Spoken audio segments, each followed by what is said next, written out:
It is a beautiful night for baseball. Good evening, everybody. I'm Dave Shannon with you on the Jamestown. Ready for tonight's championship game between the Jamestown Jammers and the Mohawk Valley Diamond Dogs. Happy you're able to join us tonight. Hopefully, maybe you're still on the way to the ballpark and listening in. Like to see as many folks here at the ballpark tonight as possible, but if not and you're listening tonight on YouTube, welcome aboard tonight's broadcast. Well, we had two teams emerge from their respective division championship series. Those were the Jamestown Jammers and the Mohawk Valley Diamond Dogs. Both teams swept their opponents in the division championship series, and now taking on each other here in the championship series. Each team has won a game, so it all boils down to tonight's championship game here at Russell E. Dietrich Jr. Park.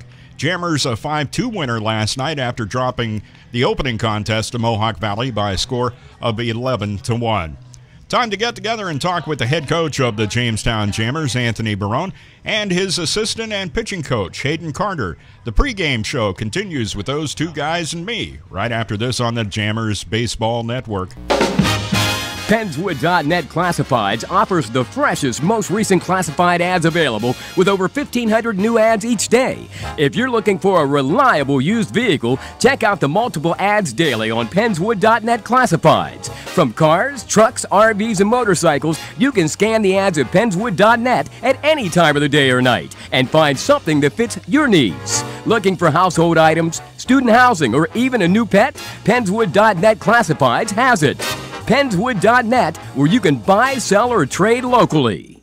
Here with the head coach of the Jamestown Jammers, Anthony Barone, getting ready for a championship game. It's a best-of-3 series, but it all boils down to this, as each team won a game in this championship series. And so let's first look back at last night's game, a 5-2 victory over the Mohawk Valley Diamond Dogs, kind of shutting them down offensively. And once again, good pitching stops good hitting. Yeah, I thought it was a good performance by us on the mound with Corey Blessing and Colin Johnston, and it was obviously a elimination game for us. So proud of the way we pitched and had some timely hits yesterday, and have to bring that same stuff to today's game.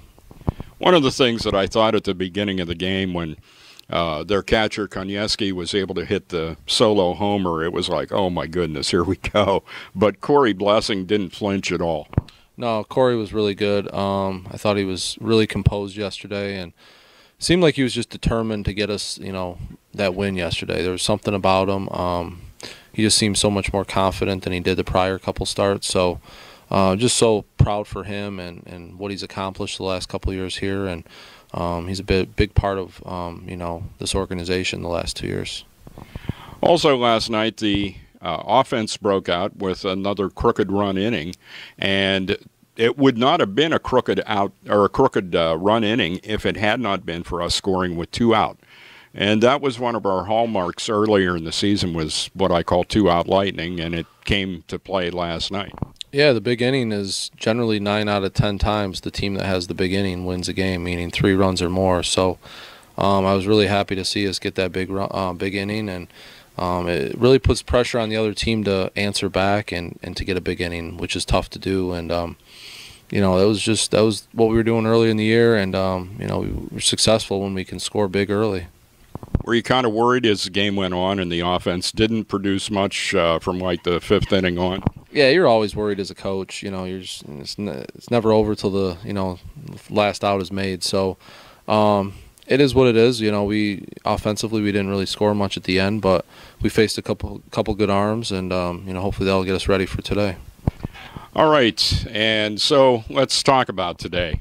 It's the championship game, and it brings the same kind of pressure yesterday's game had when you come right down to it. So BP today, team seemed loose still? Yeah, they seem good. I guess, they're just, this is it. This is the last day, and there's going to be pressure on both teams. And it's just, once the game starts, it's just about what happens on the field, and butterflies go away once the game starts. So ready to go. All right, and one of the things that we always talk about in the pregame show is the guy that gets the ball from you to start the game, and tonight it is Bradley Griggs. Brad Griggs, a guy that's been here, never missed a start for you, 2 seasons, definite degree of maturity from last season to this season as he stepped up.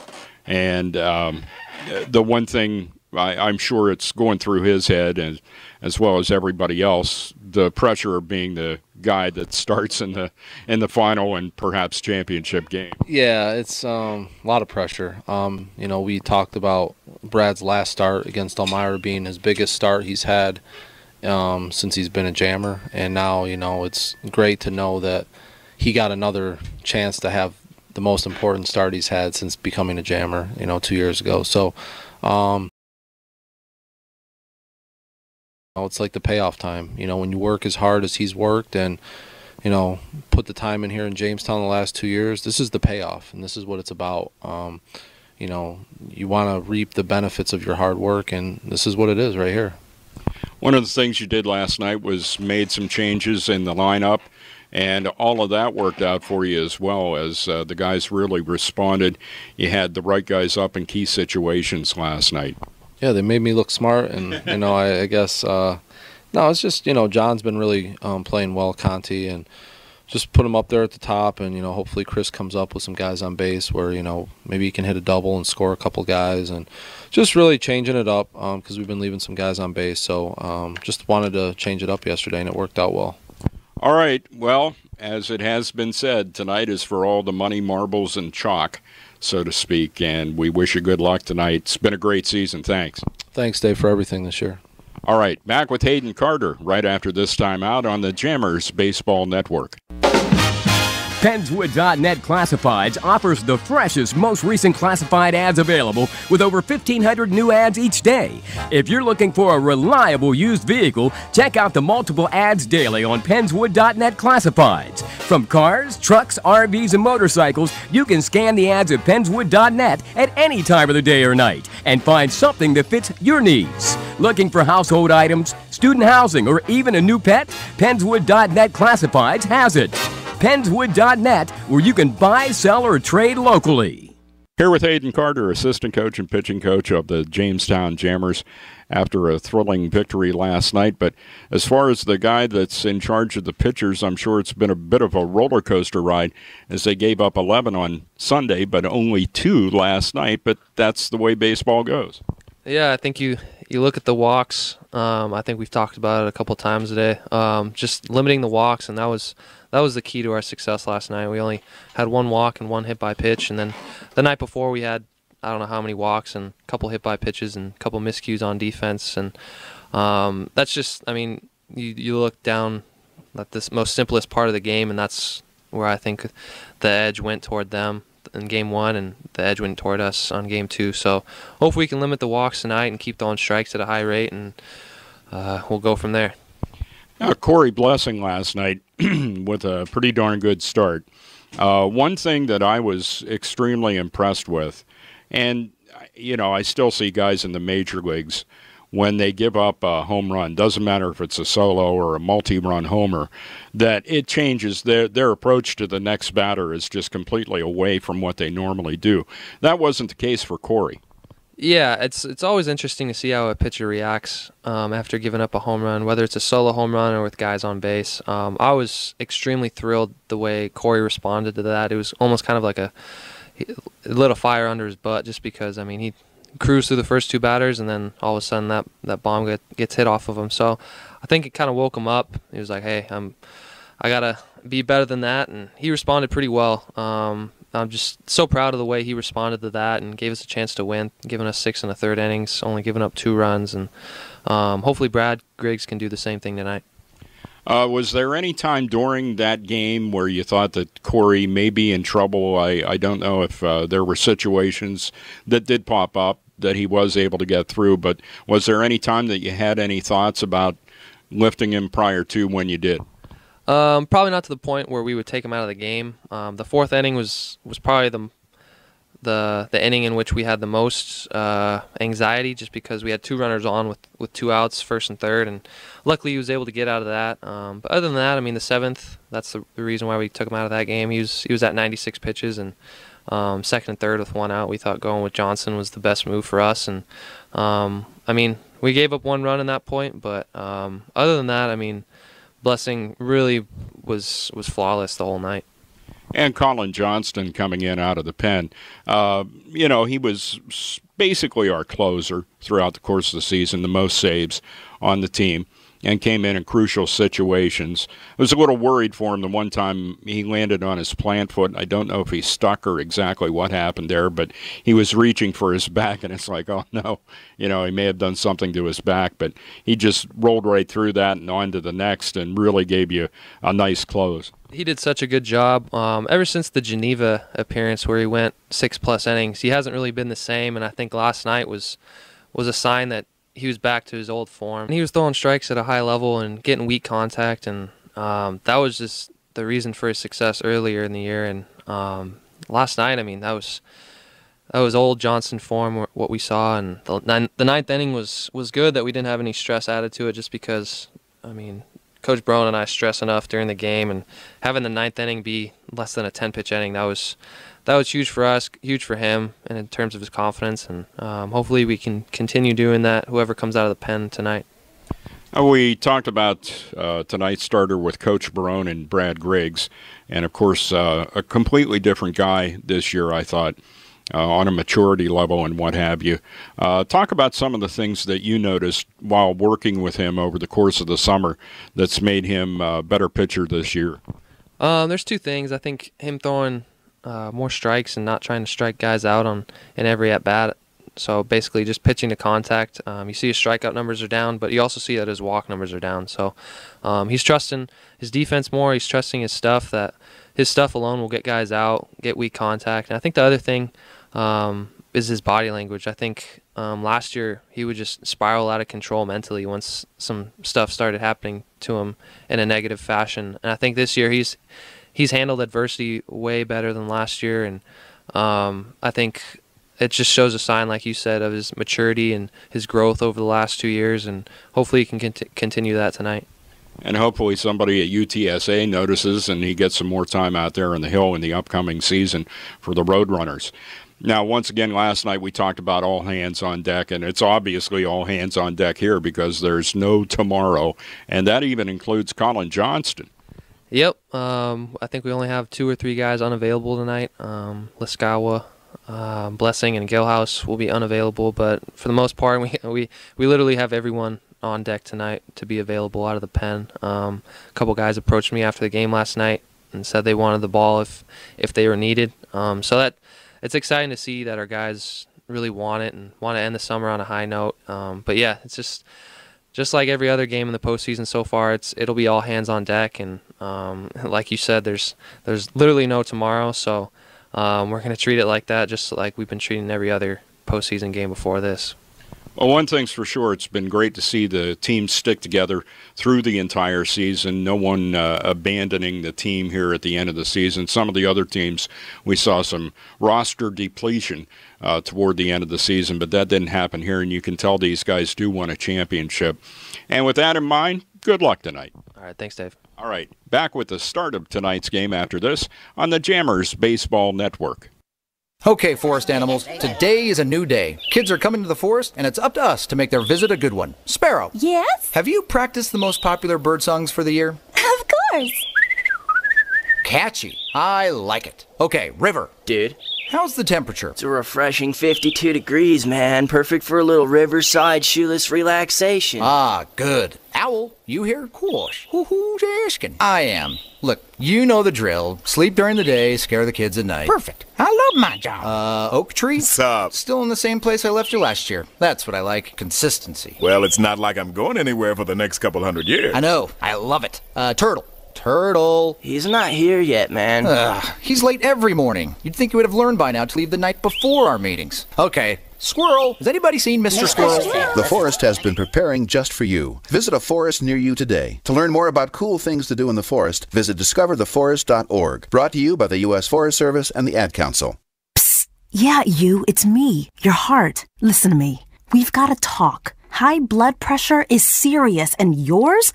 Whoa. What happened to us? We used to be so much more active, but lately you've been ignoring me. I know you think I'm just gonna keep ticking away forever, but you're wrong. You can do so much more to control your high blood pressure. Doing the minimum isn't doing enough. I'm under a lot of pressure and can quit whenever I want. Bet you didn't know that. But I like my job. Just treat me better. Check on me. Give me something green to nibble on every once in a while. And maybe we can do some exercise on occasion. Let's get to it. After all, we're in this together.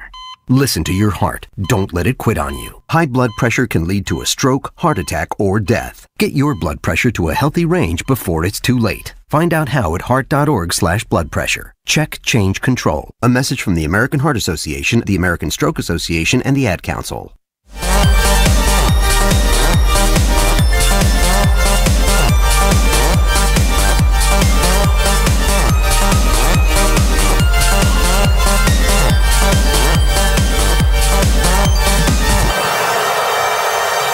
And so it all comes down to this. As I've said before, for all the money, marbles, and chalk, the Jamestown Jammers and the Mohawk Valley Diamond Dogs facing off tonight at Russell A. Dietrich Jr. Park.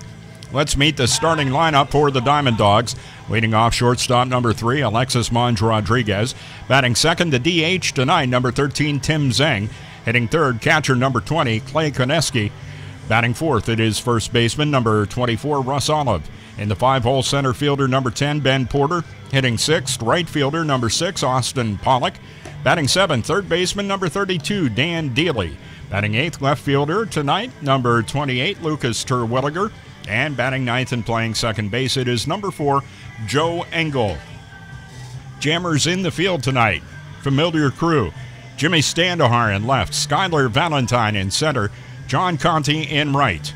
Around the infield, Chris Estrada at third, Alex O'Donnell at short, Nick Bernick at second, Ben Brookover down at first. Behind the plate tonight is Connor Rule. He is catching Brad Griggs. What a season for Brad Griggs as he came back to this team.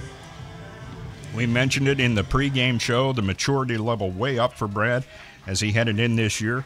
And on the season, Brad Griggs was 4-2 with a 2.50 ERA, and the first pitch of the night is over the outside corner, strike one called. Home plate umpire tonight, Dustin Ragsdale. On the bases, Frank McClellan, Rick Elrod, and Bill Stanley. Second pitch misses, and the count evens up at 1-1 on Alexis Monge Rodriguez. 1-1 pitch. Line drive, one hop, scooped up by O'Donnell, throws to Brookover, and Alexis Monge Rodriguez is the first out here in the top half of the first inning. One of the things that Hayden Carter talked about was pitching to contact. That's what he did there. What that means in the end is that the pitcher trusts the guys behind him to make the plays. First pitch to Tim Zeng, the DH left-handed hitter. Big cut and a miss, strike one. No balls and one strike to the Diamond Dogs DH tonight. He played in left last night. 0-1 pitch. Right down the pipe, taken, strike two called.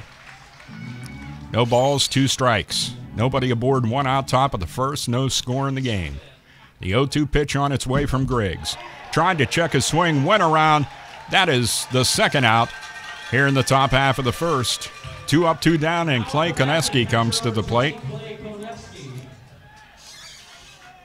Koneski hit the solo homer last night, one of the 2 Diamond game. In a similar situation to what last night was. There were 2 out and nobody aboard. Koneski came up and launched one into left field. Tried to check a swing, went around, strike one. No balls and a strike to the right-handed hitting catcher, Clay Koneski. Big guy for a catcher.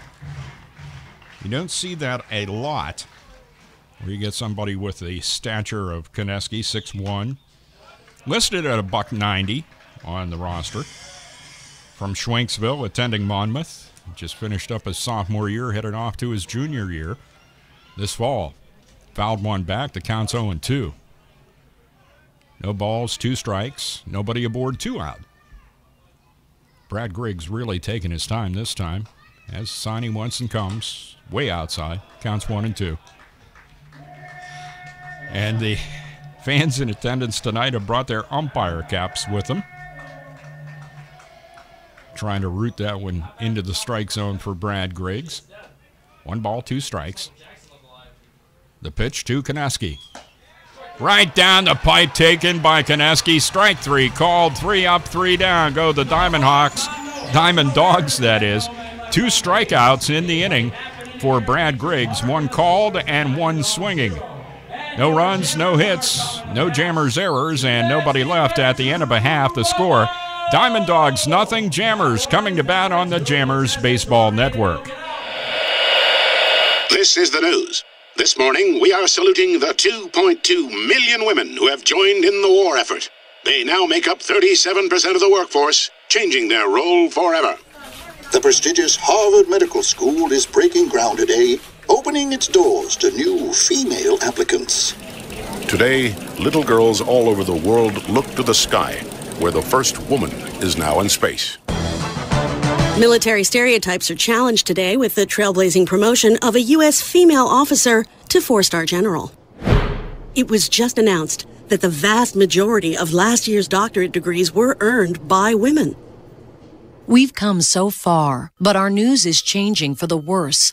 More women die from heart disease and stroke than men, even though it can be prevented. Make a change at GoRedForWomen.org today. Brought to you by the Ad Council and the American Heart Association's Go Red for Women.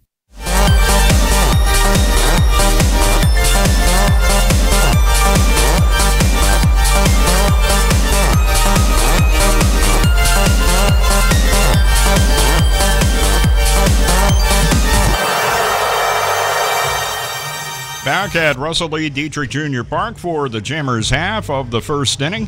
Holding the Diamond Dogs scoreless in the top half of the inning. Let's meet the starters in tonight's game for Anthony Barone. If you had your lineup card from last night, hopefully you didn't throw it out. Only 1 change. Here we go. Leading off right fielder, number 6, John Conti. Batting second, third baseman, number 16, Chris Estrada. Hitting third, the DH, number 17, Chris Conley. In the 4th spot, it is first baseman, number 30, Ben Brookover. Batting 5th, center fielder, number 2, Skylar Valentine. Batting 6th, the shortstop, number 1, Alex O'Donnell. Batting 7th, left fielder, number 29, Jimmy Standahar. Batting 8th, it is the catcher, number 22, Connor Rule. Batting 9th and playing second base, number 13, Nick Bernick. Around the field for the Diamond Dogs, Lucas Terwilliger in left, Ben Porter in center, Austin Pollock in right. Dan Dealey down at third, Alexis Monge Rodriguez at short, Joe Engel at second, the ever-dangerous Russ Olive down at first. Clay Koneski is behind the plate, and Joe DeSaro is on the hill for the Diamond Dogs. DeSaro in 2017 in the regular season appeared in 8 games, started all 8, had a 5-1 record with a 3.78 ERA, 47 2/3 pitched. He gave up 23 runs, 20 of those earned, 35 hits, walked 21, struck out 45. Opponents averaged just 202 against DeSaro. And the first pitch to John Conti over the inside corner, strike 1 called. What a night for John last night, as he was the home run short of the cycle as he tripled, doubled, and singled in the game. Next pitch, off speed over that same inside corner. And quickly the count is 0-2 on John Conti. Conti in the playoffs this season hitting .545 in 5 games. 0-2 pitch. Almost had a notion as DeSaro offered one up around the eyes, but he laid off and the count goes to 1-2. 1 ball, 2 strikes. Conti, the leadoff batter here for the Jammers in their half of the first, the 1-2 pitch. Inside low, and the count now 2-2. Conti, a very effective leadoff hitter. When getting on base, you know, the guy can get on in any number of ways, and it's almost like he hits a double. He's not going to get on this time. He chased that high hard one that time, and he missed. That is the first out here in the bottom half of the first inning, and it brings up third baseman Chris Estrada. Number 16, Chris Estrada! Estrada in 2017 during the regular season hit .262. So far in the playoffs, hitting .278 in 5 games. First pitch to him, outside PGCBL corner, strike 1. No balls and a strike to Chris Estrada. Nobody aboard, 1 out. Bottom of the first, no score here at Russell E. Dietrich Jr. Park. The 0-1. Off-speed delivery, working him much the same way he did Conti. That time he didn't get the call on that pitch. And the count evens up at 1-1 on Chris Estrada. Estrada, the regular season RBI leader for the Jammers. 1-1 pitch. That one's high, ball 2, and the count 2-1. Chris does have a couple of RBIs in the postseason. He's walked 5 times. 5 hits in 18 at-bats, 3 runs scored. That one's right down the pipe, taken by Estrada, and the count evens up at 2-2. Estrada steps back in. DeSaro has a look in at catcher Clay Koneski, and the 2-2. Misses well outside. Koneski tried to frame it. It's ball 3. Count full at 3-2. Chris Estrada making DeSaro work. Payoff pitch. Ball 4. Jammers have the first base runner of the game. It is a walk to Chris Estrada. And it brings up the designated hitter, Chris Conley. Number 17, Chris Conley. After a brilliant season, regular season-wise, in 41 games hitting .382, Chris has had not the best of postseasons. In 5 games, he's 3 for 16 with 3 runs scored, hit a double, and picked up an RBI. He has walked 7 times. His average, though, in the postseason, 188. At the plate with Estrada in first and 1 out. Joe DeSaro on the hill for the Diamond Dogs. First pitch to Conley, misses inside low, ball 1.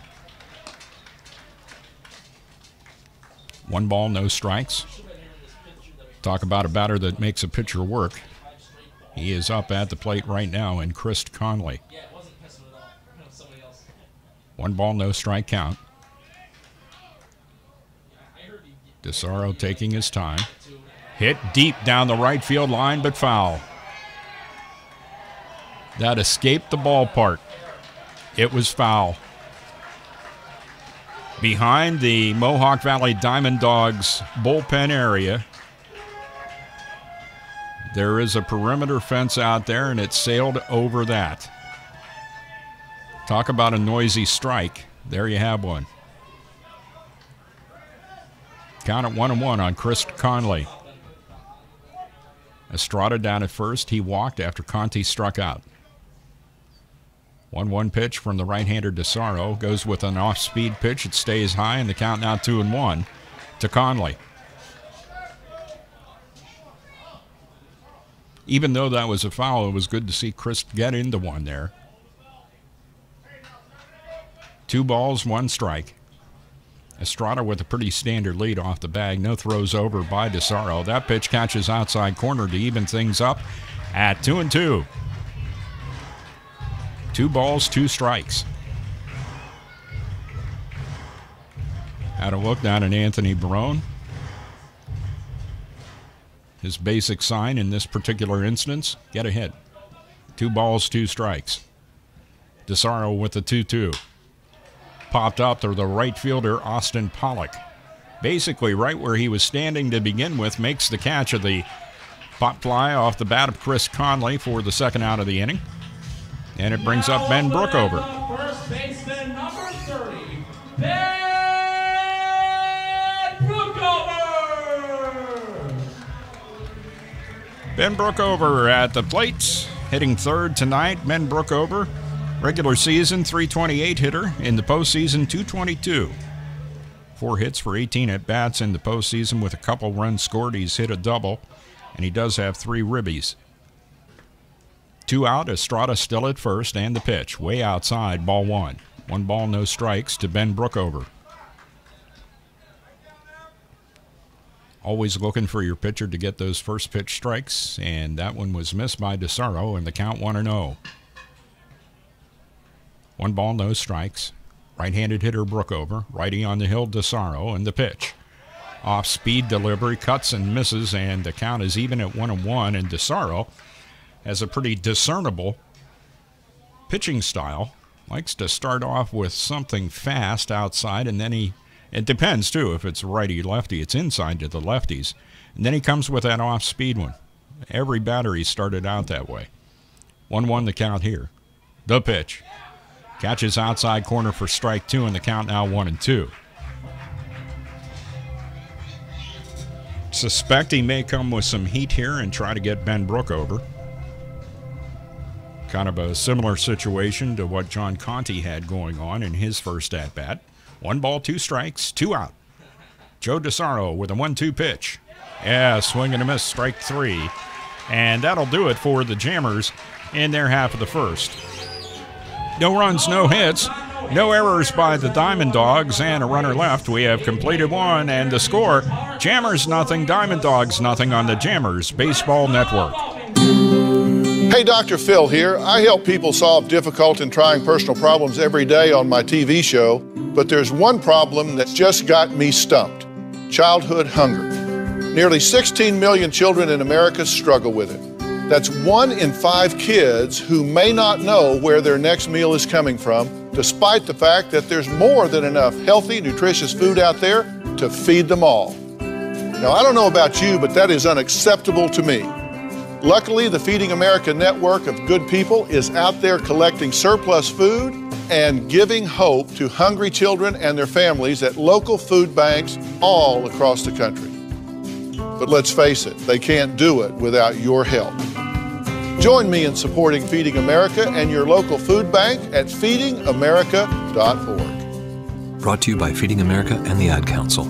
Together, we can solve hunger. Together, we're Feeding America.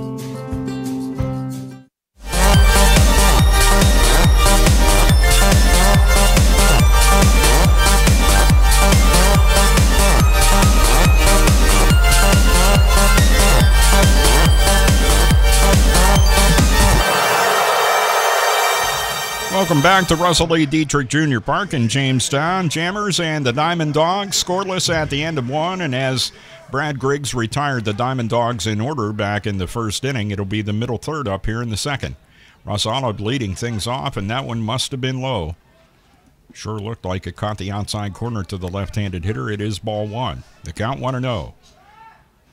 This one's grounded down the first base line. Sliding down on one knee is Brookover. He makes the play and beats Russ Olive to first base. Ben Brookover with some solid work down there at first base to retire Olive for the first out here in the top of the second inning. 1 gone, and it brings up Ben Porter, center fielder for the Diamond Dogs. Porter in the season hit .279. In the postseason in 5 games, he's hitting .111. First pitch misses well outside to Porter, ball 1. 1 ball, no strikes. Nobody aboard, 1 out. We're in the top of the second in a scoreless tie. 1-0 pitch. Line drive. O'Donnell jumps up for it, makes the catch, and Porter is out number 2. I think OD just added that for a little flair. I don't think he actually had to jump for it, but he did. And it looked nice. 2 gone in the Diamond Dogs half of the second. Right fielder Austin Pollock will step to the plate, facing Brad Griggs with 2 out and nobody aboard. First pitch to Pollock. Outside corner, strike 1 called. Austin Pollock for the season hit .301, but in the postseason hitting .143. 0-1 pitch, way outside and high, off the tip of the catcher's mitt of Connor Rule, and all the way back to the home plate grandstand. Count evens at 1-1. 1 ball, 1 strike pitch. Swing and a miss by Pollock. The count 1-2. 1 ball, 2 strikes. 2 out, nobody aboard. We're in the top of the second. Just an absolutely beautiful night for baseball. A crystal clear sky, 72 degrees at the start. Ground ball hit towards second baseman Nick Burnick. Throws to Ben Brookover. Pulls him off the bag, but Ben is able to go over and make the tag, and that retires Austin Pollock. And the Mohawk Valley Diamond Dogs in their half of the second. No runs, no hits, no Jammers errors, nobody left at the end of 1.5. The score, Jammers nothing, and the Diamond Dogs nothing on the Jammers Baseball Network. I'm Paul George of the Indiana Pacers. When I was 6, I had one thing on my mind. When I was 6, my days were spent playing basketball every chance I could. When I was 6, my dream was to make it to the NBA. When I was 6, my mom had a stroke. So I want you to learn the signs of a stroke fast. F-A-S-T. F, face drooping. A, arm weakness. S, speech difficulty. T, time to call 911. Because the sooner they get to the hospital, the sooner they'll get treatment. And that can make a remarkable difference in their recovery. I'm Paul George. Protect the ones you love. Spot a stroke F-A-S-T. Fast. Life is why. Visit strokeassociation.org. Brought to you by the American Stroke Association and the Ad Council.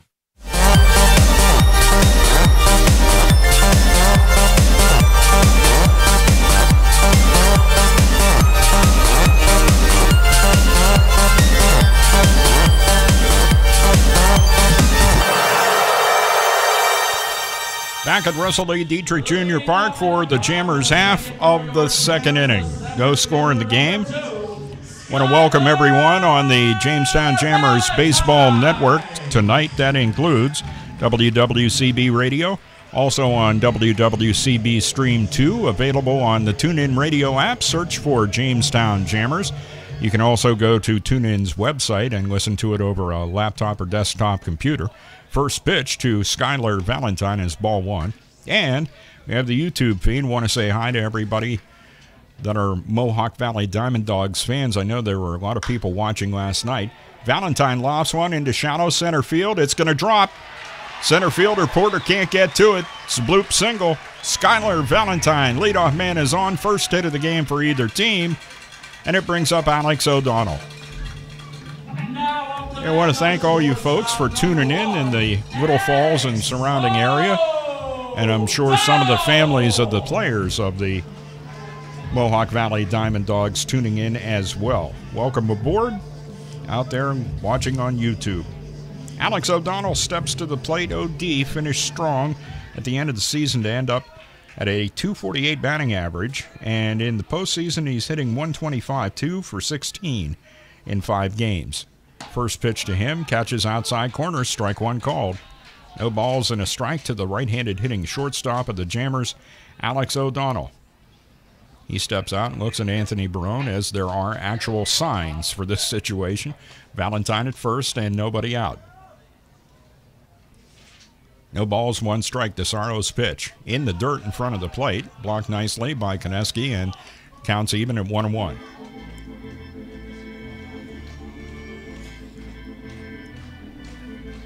Jamestown Jammers bringing folks into the ballpark at $2 a head in the postseason. Normally, your postseason prices are higher. Just tributing the fans by letting them into the gates for $2 here in the postseason. 1-1 count. Toss over to first. Valentine dives back in. Left fielder Lucas Terwilliger is in the shade. Center fielder Porter still has to deal with the sun, and so does Austin Pollock as the sun sets here on this August evening. That pitch is low. It is ball 2 and a snap throw down to first. Valentine gets back. 2 balls, 1 strike to Alex O'Donnell.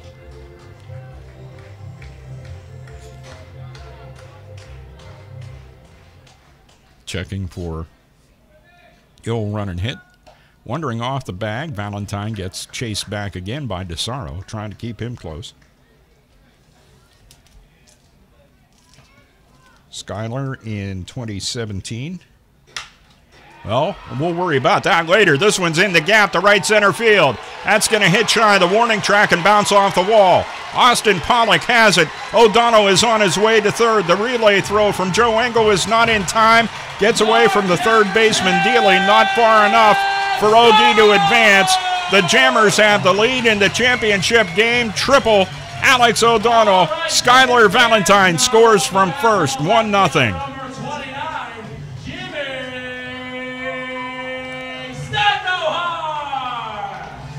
And it doesn't really matter how many bases Skylar Valentine stole. He gets to sit in the dugout and rest now. Jimmy Standahar comes to the plate.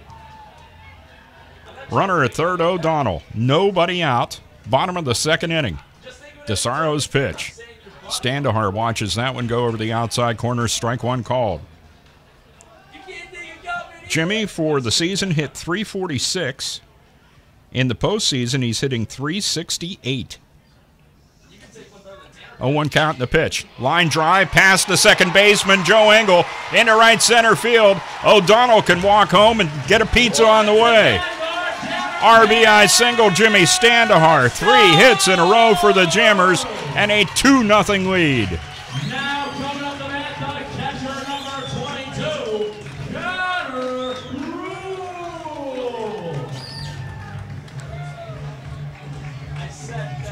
It'll bring up the catcher, Connor Rule. Connor getting the duties behind the plate tonight. Connor, during the regular season, hit .233. Has yet to get a hit in the postseason. First pitch to him, catches outside corner, strike one. No balls and a strike. Joe DeSaro giving up a couple of singles and a triple here in the bottom half of the second, and the Jammers scoring 2. Standahar with speed down at first. Next pitch to Rule, just in there. Wow. Long time for that call to be made by Dustin Ragsdale, but eventually he said strike 2. Looked a little low, but the count is 0-2 on Jimmy. Runner at first, Standahar the pitch. Grounded toward the shortstop. Cutting it off is the third baseman Dealey, and goes to second baseman Engel to retire Standahar, but Connor Rule is able to reach on a fielder's choice. Runner still at first, and now one out. The second baseman number 13, Nick Barney. Because of the depth that Alexis Monge Rodriguez was playing at there at second base, or at third. Phew, I'll get it right at short. Dan Dealey did the right thing, cutting across there, and certainly had a good angle to make a short toss to Joe Engel to get Jimmy Standahar. Rule down at first. One out. 2-0 Jammers lead. First pitch to Nick Bernick is low, ball one. 1 ball, no strikes. Runner at first, Connor Rule, and 1 out in the inning.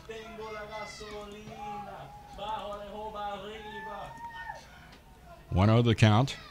In on the grass at third is Dealey. This one's popped up. It's not quite deep enough to drop in as second baseman Joe Engel goes out into shallow right field and makes the catch. If it had been up to Pollock, I don't know that he would have been able to get there. Nick Bernick pops out for the second out of the inning. 2 gone, and John Conti will step up. Looking for a little redemption, struck out on a 2-2 pitch for the first out in the bottom of the first inning. We're in the bottom of the second now. The Jammers have taken a 2-0 lead. Runner at first, Connor Rule, with 2 out. John Conti awaiting the first pitch from DeSaro. Catches outside corner, strike one.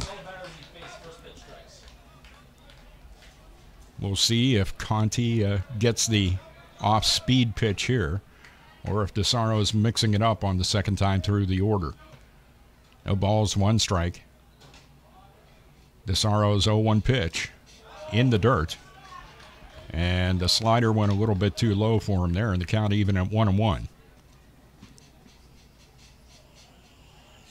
1 ball, 1 strike. 2 runs in the inning. Valentine and O'Donnell scoring. 1-1 count. Pitch to Conti. High. Ball 2. Count 2-1.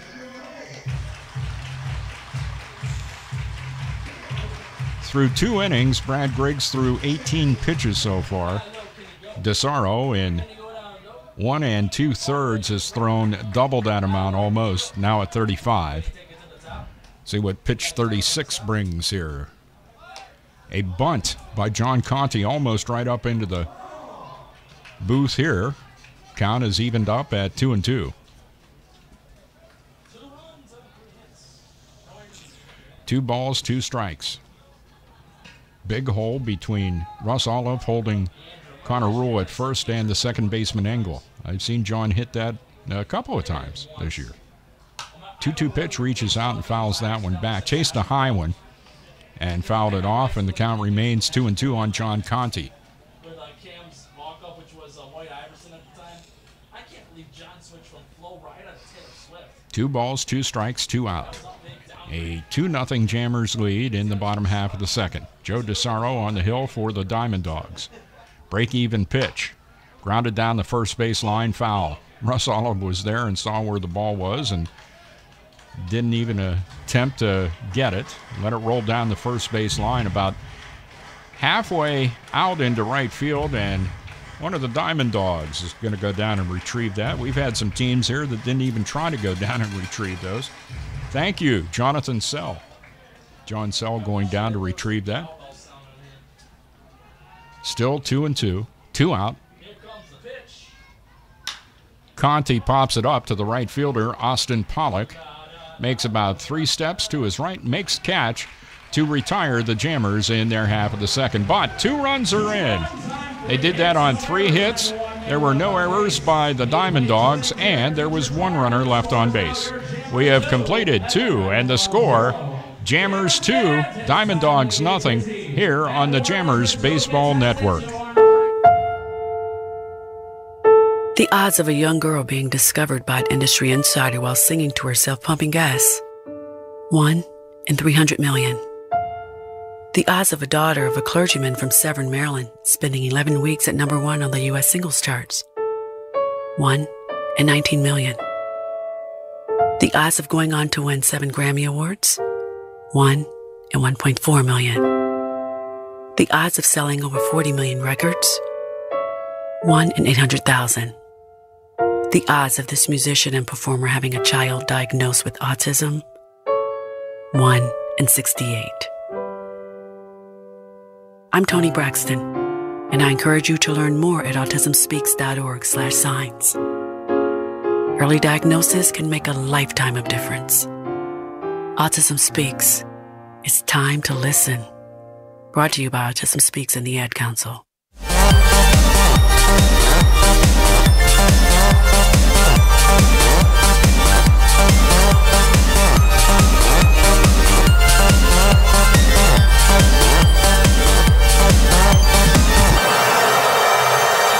Connor Rule out on the bases to finish up the Jammers half of the second. Gets some help from Matt Cross, who comes down from the bullpen and catches a majority of the warm-up tosses by Brad Griggs as we get set to see the Diamond Dogs top half of the third inning, the bottom third of the order. Dan Dealey, Lucas Terwilliger, and Joe Engel to face Brad Griggs. Dan Dealey in 2017 hit a .191, hitting .214 in the playoffs. Leadoff batter here in the top of the third. First pitch by Griggs. That one's low, ball 1. 1 ball, no strikes to Dan Dealey. Dan Dealey in the postseason has scored a run, has 3 hits. That one misses, and the count is now 2-0. Brad Griggs falling behind Dan Dealey. 2-0 pitches high, ball 3. Count 3-0, and Brad has not had this kind of a stretch of pitches that were balls tonight. 3-0. High outside, ball 4. Leadoff walk. You heard Hayden Carter, the pitching coach of the Jammers, talk about how important it is to not be giving things up, be it a walk or an error, to allow base runners on. And, of course, they call that almost a cardinal sin in baseball, walking the leadoff batter, and that's what Brad did to Dan Dealey, and Lucas Terwilliger will step to the plate. Brad nails one on the outside corner, taken by Terwilliger, strike 1. Lucas hit .167 during the season, hitting .222 in the playoffs in 5 games. Make that 3 games. I thought Lucas had been there every game. That pitch is strike 2. And Brad quickly recovers after walking Dealey on 4 straight to go up no balls, 2 strikes on Lucas Terwilliger. 0-2 count. That pitch misses outside high, and the count 1-2, and gives me time to Talk about the research that I did. I thought Terwilliger may have been a name that Rod Serling used in The Twilight Zone, but no. It's the last name of Sideshow Bob in The Simpsons. Ooh. Checking to see if Terwilliger had checked his swing. They appealed down to first base, and they said he did hold his swing. Ah, there's our pet seagull. The Diamond Dogs greeted us with turkey vultures, and now we have our seagull. Ground ball up the middle. O'Donnell can't get to it. It's into center field for a hit. First and second, nobody out. And it brings up second baseman Joe Engel. Engel hit .263 in the season in 44 games, 40 for 152 at the plate. He scored 20 runs, had 8 doubles, 18 ribbies, walked 15 times. He did strike out 22 times. In the playoffs, he's hitting .333, 70 points higher. Outside corner, strike one called. Engel just kind of stood there in disbelief. Thought that was a little bit high. No balls, one strike. Runner at second, Dealey. Terwilliger at first. Nobody out. The pitch. Line drive, left field, base hit. Standahar has it bounce up around his belt and throws it in quickly. Chris Estrada cuts off the throw from Jimmy Standahar. Back-to-back singles and a leadoff walk, and there's a big situation brewing in Jamestown for the Mohawk Valley Diamond Dogs. Bases loaded, nobody out. Dealey at third, Terwilliger at second, Engel at first, and back to the top of the order, and Alexis Monge Rodriguez. Jammers would take a double play here and let a run score. I think that one's fouled off. Strike one. Infield at standard depth. No balls, one strike. Monge Rodriguez grounded out to Alex O'Donnell to get the game started. He did that on a 1-1 pitch. No balls and a strike, the count here. Top of the third, 2-0 Jammers lead, and Mohawk Valley really threatening. The 0-1 pitch. This is inside low, and the count evens up at 1-1 on the right-handed hitting shortstop, Alexis Monge Rodriguez. .269 hitter during the season, .316 in the postseason. 1-1 pitch. Inside low, ball two, and the count 2-1. No place to put him, as they say. Monge Rodriguez from Pembroke Pines, attending Barry, listed as a senior. 2-1 the count. Brad Griggs needs a strike here. And obliging is Monge Rodriguez as he fouls one back to the home plate grandstand netting to even the count up at 2-2. Thus far in the game, no runs, 2 hits for the Diamond Dogs, 2 runs on 3 for the Jammers, neither team with an error. 2-2 pitch by Griggs. Hit right to Alex O'Donnell. Line drive, first out of the inning, Monge Rodriguez, and a line drive out to O'Donnell. Now we'll definitely take that double play ball. Time called by Connor Rule, and coming out is Hayden Carter as well. This will give the Diamond Dogs an opportunity to rally around Blake Nation. Joe Engel didn't get the memo. Now he got it. He's on his way over. Nation comes about halfway down the third base line. Zhang will be at the plate with the bases loaded and 1 out. Hayden Carter having his talk with Brad Griggs, trying to get him calmed down and remind him that he's got a pretty good infield behind him. Go ahead and pitch to contact. Try to keep it on the ground.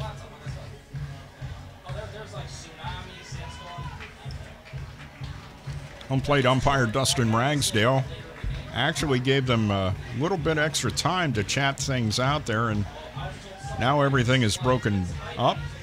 Hayden Carter back to the Jammers dugout. Ragsdale and Connor Rule behind the plate now. Brad Griggs ready to go. 1 out. Bases loaded. Tim Zhang at the plate in the first pitch. Misses outside low, ball 1. Zhang struck out on an 0-2 pitch, swinging for the second out of the first. 1-0 the count here. Griggs with a 1-0 pitch. That is fouled back off of the catcher's mask of Connor Rule. And Dustin Ragsdale decides to give his partner in there behind the plate a little bit of a break and delivers a ball out to Brad Griggs and looks to the dugout asking for more. Checks to see if Rule is okay. He is, and the count is 1-1 to Tim Zeng. 1-1 pitch. Did he check his swing? He went around.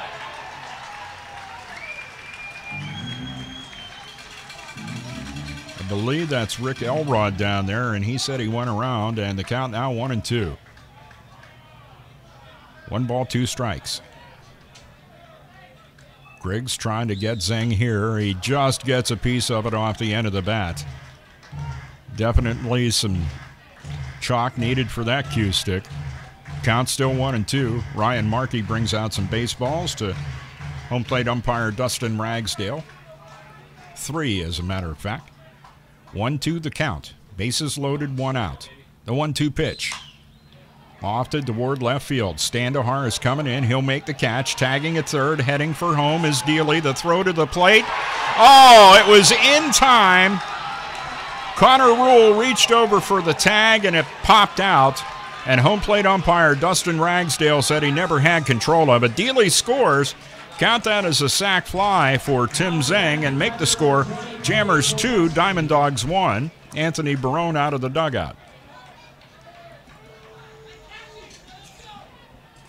Good throw in from Jimmy Standahar.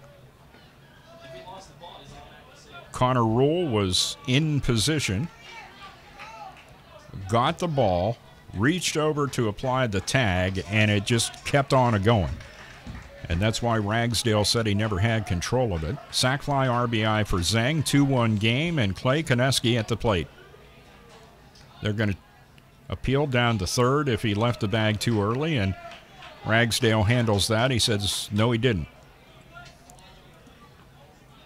So the run counts. It's 2-1, and let's get set to face Clay Koneski and not give him a home run ball. First pitch to him. Line drive, right field. Conti on his horse. That's extra bases. It's going to roll down into the corner. Mohawk Valley takes the lead, 3-2. Still heading for third is Koneski. Throw by Bernick to Estrada. It hits Koneski. But there he is standing at third. He clears the bases with a triple down the right field line. Diamond Dogs 3, Jammers 2.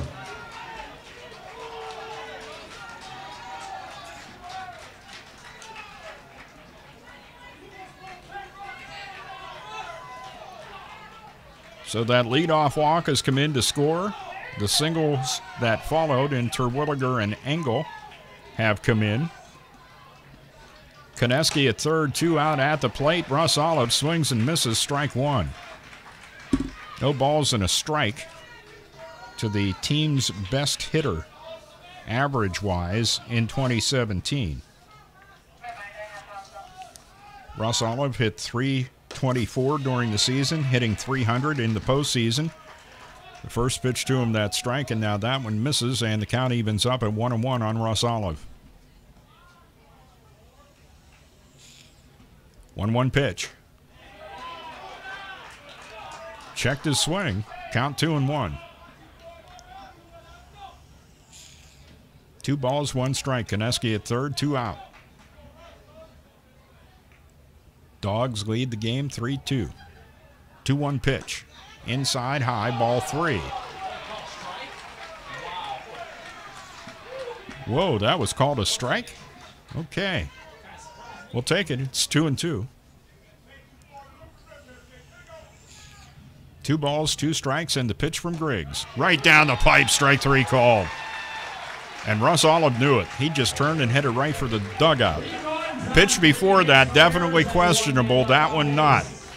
For the Diamond Dogs, in their half of the third inning, score 3 runs on 3 hits, no Jammers errors, and a runner left.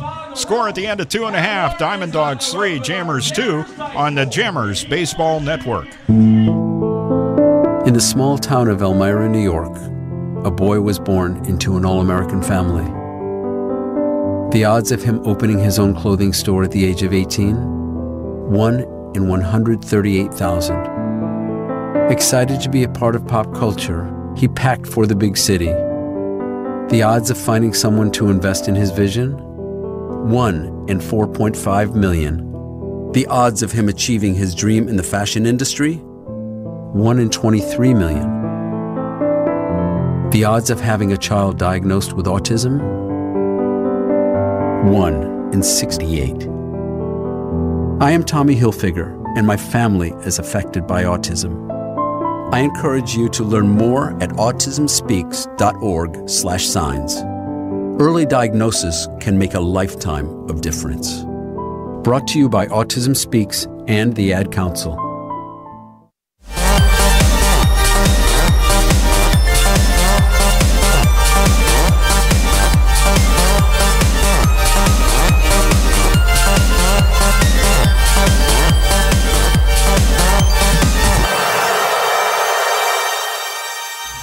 Back at Russell Lee Dietrich Jr. Park in Jamestown, New York, Jammers and Diamond Dogs in the championship game for the PGCBL 2017 season. Jammers took the lead 2-0 in the bottom of the second. Mohawk Valley just answered with 3 in the top of the third and lead it by a score of 3-2. Joe DeSaro starting tonight for the Diamond Dogs. Going to face numbers 2, 3, and 4 for the Jammers in their batting order. Chris Estrada, Chris Conley, and Ben Brookover. Estrada at the plate for a second trip. Walked on a 3-2 pitch back in the first. And the first pitch to him here. Ground ball toward the shortstop. Monge Rodriguez rushes in. Ball never hops at all. Stays right on the skin of the infield. And he scoops it up and gets Estrada for the first out. First pitch swinging. Chris Estrada grounding out to the shortstop. Alexis Monge Rodriguez. 1 up, 1 down. And it brings up DH Chris Conley. Chris up for a second trip. In his first time at the plate, he yanked one out of the ballpark foul down the right field line and ended up popping out to the right fielder Pollock for the second out of the first inning. Nobody aboard, 1 out for him here. First pitch. Conley watches that one. Bit high, ball 1. 1 ball, no strikes. Yes.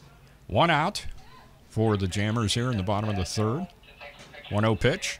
DeSaro almost gets Conley, but Chris manages to get out of the way of it, and the count is now 2-0. There is activity in the Mohawk Valley bullpen at the moment. 2-0 count. The pitch to Conley.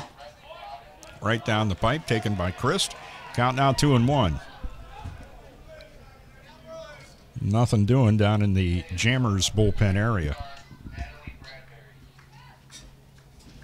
2 balls, 1 strike. Nobody aboard, 1 out. 3-2.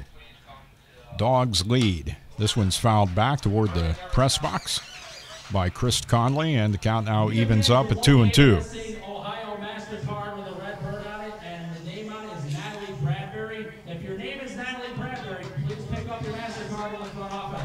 And now every woman in the ballpark is heading to go get a credit card in the name of Natalie Bradbury.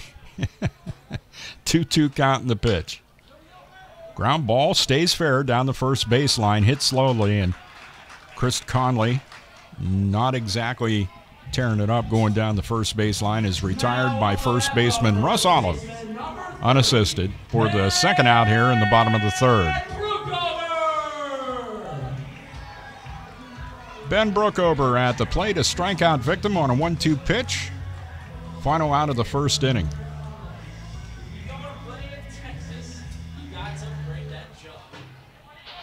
Two out, nobody aboard.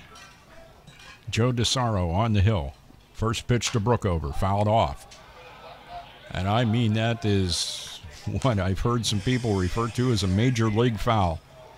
That one well up into the air and over the first base bleacher area. Strike 1. No balls, 1 strike. The pitch by DeSaro. Another one fouled in that same direction. Not quite the same amount of height on that one. Bat Boy brings out some balls to Dustin Ragsdale, the home plate umpire. He's all set for a while. No balls, 2 strikes. The 0-2 pitch to Ben Brookover. Off-speed pitch was outside in the dirt. Dropped by the catcher. Koneski completes the out, throwing to Russ Olive. And the Jammers go in order.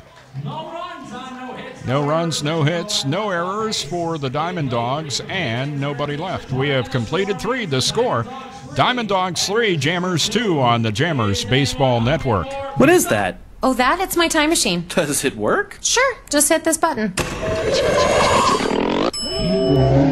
Whoa, dinosaurs, cool. Or we can go here. Hey, that's Napoleon. Oui. Or we can go to the future. Wow, hey, you have this nice house. Do I have a nice house? No, you didn't save any money, always spent it on vacations and stuff. If only there was a way I could go back in time and correct that bad habit. Yep. Okay, the time machine is not real, but the saving thing is. Get in the habit of putting some of your money in savings each week through a 401k, savings account, or financial investments. Put away a few bucks, feel like $1 million. For free ideas and easy tips on saving, go to feedthepig.org. That's feedthepig.org. What does this crazy little button do? This message brought to you by the American Institute of Certified Public Accountants and the Ad Council.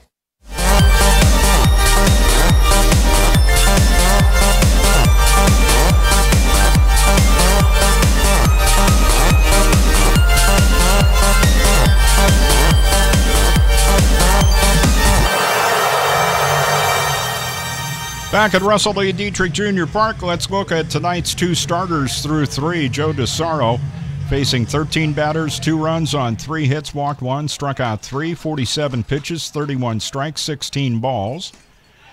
And the first pitch here in the top of the 4th inning from Brad Griggs is low for ball 1. Griggs entering the inning, going 3, facing 13, 3 runs, 3 hits, walked 1, struck out 3, just like DeSaro, 45 pitches for Griggs.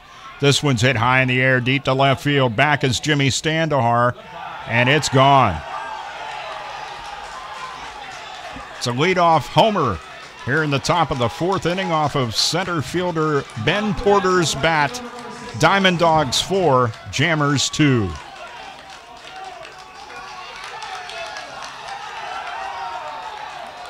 Everybody out to greet Ben Porter.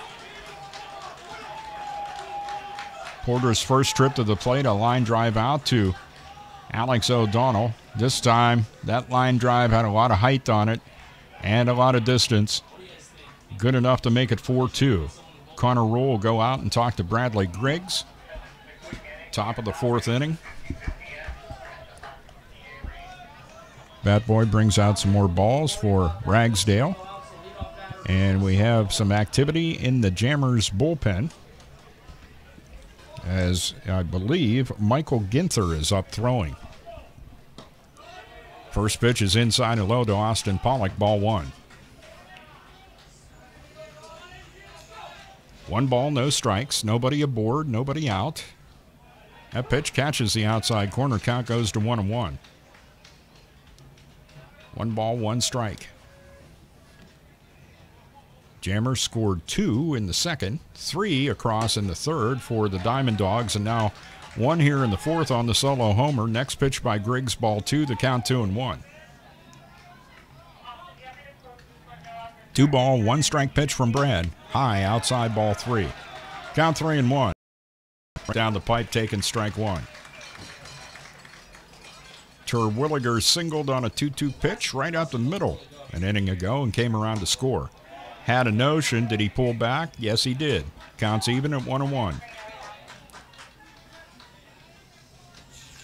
Check swing by Terwilliger. Griggs ready with a 1-1. This one's popped up and out of play. The count 1-2. And Brad Griggs is back in control. Mike Ginther has stopped throwing in the bullpen. The 1-2 count and the pitch. Ground ball. O'Donnell fields, throws, and gets Terwilliger by about a step. After giving up the leadoff homer to Ben Porter, the Diamond Dogs go 1-2-3. 1 run, a hit, no Jammers errors, and nobody left. We have completed 3.5 in the score. Diamond Dogs 4, Jammers 2 on the Jammers Baseball Network. Penswood.net Classifieds offers the freshest, most recent classified ads available with over 1,500 new ads each day. If you're looking for a reliable used vehicle, check out the multiple ads daily on Penswood.net Classifieds. From cars, trucks, RVs, and motorcycles, you can scan the ads at Penswood.net at any time of the day or night and find something that fits your needs. Looking for household items, student housing, or even a new pet? Penswood.net Classifieds has it. Penswood.net, where you can buy, sell, or trade locally. So when you get to the corner of Smith and Orchard, you're going to want to take a left. You are not going to. Then what you're going to this. do is turn onto Marcy Avenue. Just broke up and go past the first apparently 3 she's lights happy and then about take it. the next left. I don't really then drive think 5 she's more happy, blocks but and you should be who there. am I to judge, right? Park on the Anyway, right. That's I'll what see I you heard later last tonight. night. It's hard to concentrate on 2 things at once, like texting and driving. Stop the text, stop the wrecks. How will you stop texting and driving? Tell us at stoptextstopwrecks.org. Brought to you by the National Highway Traffic Safety Administration and the Ad Council.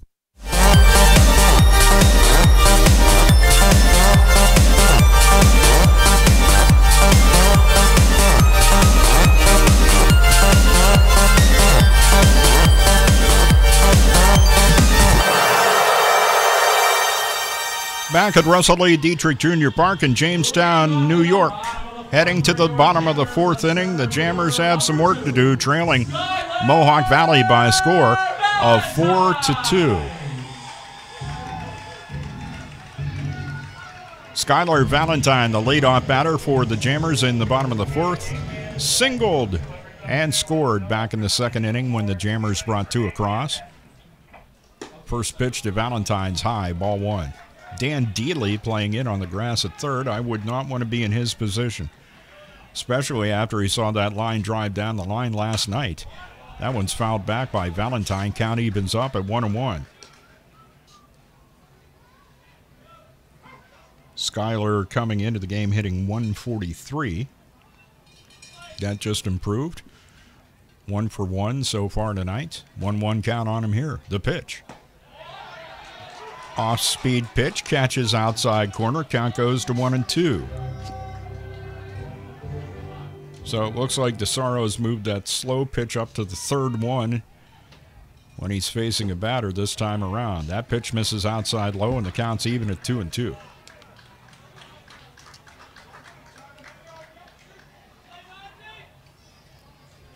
Two balls, 2 strikes. The pitch to Valentine, popped up, out of play, over the press box. Count still 2-2 on Skyler.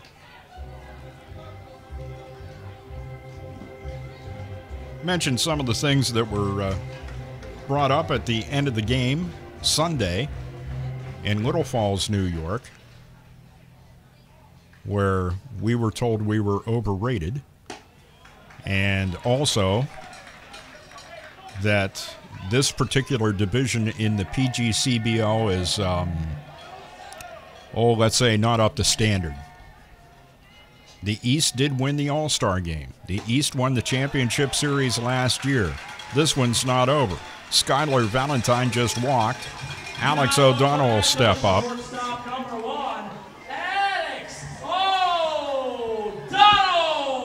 OD at the plate for a second trip, launched one to right center field for a triple. Back in the 2nd inning, we did get him home with the 2nd Jammers run. At the plate with Valentine at first. Dealey in on the grass again. First pitch to OD, that one was apparently low, ball 1. As a matter of fact, to the point where Joe DeSaro asked the home plate umpire, where was that? I assume he yelled out that it was low. 1-0 the count. Here comes Dealey in again on the grass. Pitch to O'Donnell, that time's not low. It's strike 1. Counts even at 1 on Alex O'Donnell, right-handed hitting shortstop of the Jammers, dressed in their home white pinstripes tonight. Jamestown Jammers in script and navy across the front, trimmed in neon green trim on the sleeves, and number on the back in navy, trimmed in neon green. That pitch is high. And the count now 2-1 on Alex O'Donnell. Well, the old Cardinal sin walking the leadoff guy. Let's see if the Jammers can make Joe DeSaro pay. 2-1 the count. Valentine down at first. 2-1 pitch. Grounded foul between Anthony Barone and the Jammers dugout. Count evens up now at 2-2. OD getting around on that off-speed pitch from Joe DeSaro. Anthony Barone goes down to get the baseball. Back in his coach's box. Valentine with a pretty standard lead down at first. 2 balls, 2 strikes. The pitch to O'Donnell. OD watches that one go outside low, ball 3, the count full. 3-2. Trying to coax a little more work out of Joe DeSaro. He has now thrown 59 pitches in 4 innings. Bradley Griggs on the night, 57 through 4. There goes Valentine. O'Donnell watches ball 4. The first 2 men of the inning are walked. And Jimmy Standahar will come to the plate with 2 on and nobody out.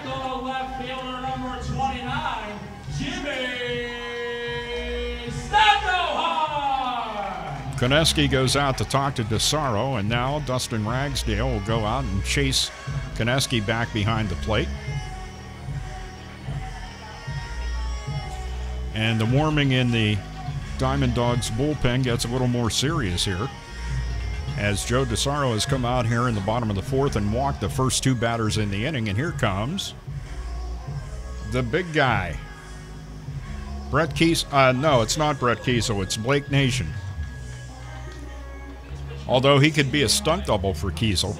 Actually, he's too tall, I think. Good heavens, what a physical specimen. Out there, the entire infield comes in to gather around DeSaro, the head coach, and the catcher. So the big meeting on the mound. Jammers take advantage of that situation, have a meeting between Skylar Valentine, Alex O'Donnell, Anthony Barone, Jimmy Standahar, and the on-deck batter, Connor Rule. 4 runs, 4 hits, no errors for the Dogs. 2 runs, 3 hits, and no errors for the Jammers. We're in the bottom of the 4th inning. The conversation breaks up. Everybody back to their respective places, and Jimmy Standahar steps in. Jimmy's second trip to the plate. Had a single back in the 2nd inning. Jammers scored 2 then. Dealey in on the grass again. So is first baseman Russ Olive. See if there's any indication to bunt by Jimmy. Yep, squares to bunt. Comes way inside, and he bunts it foul down the 3rd base line.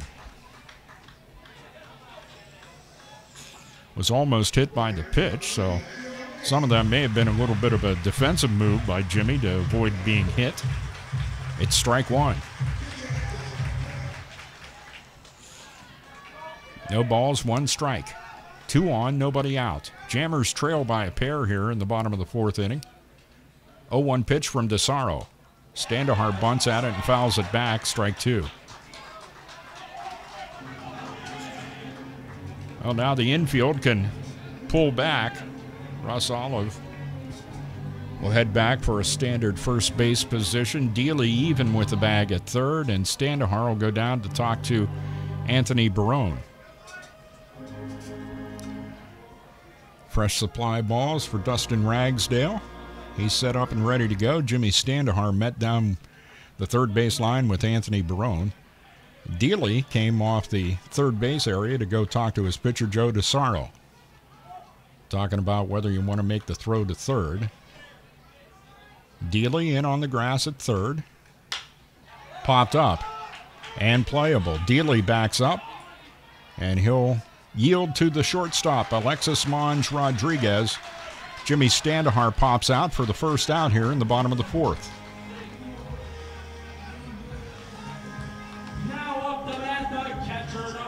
Brings up Connor Rule.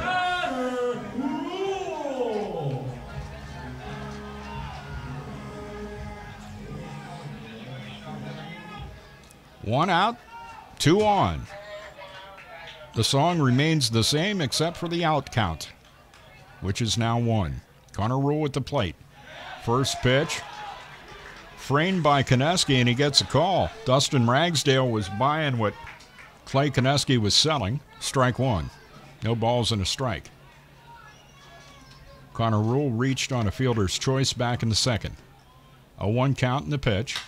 Line drive, left center field, it gets down. Valentine's being waved. He's coming in to score. The throw in from the center fielder way up the third base line. O'Donnell stopped at second. Skylar Valentine scores. RBI single, Connor Rule. It's now Diamond Dogs 4, Jammers 3. And it brings up second baseman Nick Bernick. Still 2 on. Still 1 out. 1 run in. Nick Bernick popped out in shallow right field to the second baseman Joe Engel for the second out of the second inning. O'Donnell at second, Rule at first, the pitch. Bernick takes it high, ball 1.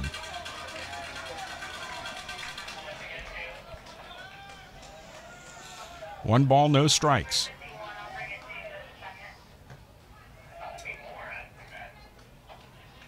Two on and 1 out. The pitch by DeSaro popped up down the right field line, giving chase right fielder Pollock in foul territory. Makes a sliding catch.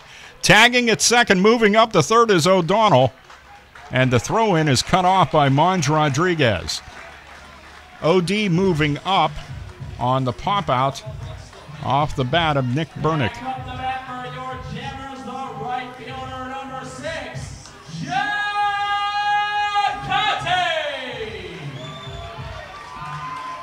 Back around to the top of the order, and the guy that's meant a lot to this offense in the second half of the season and the postseason as well, John Conte will see what he can do to try to get OD in from third and tie this thing back up. It's 4-3 in favor of Mohawk Valley. We're in the bottom of the 4th inning.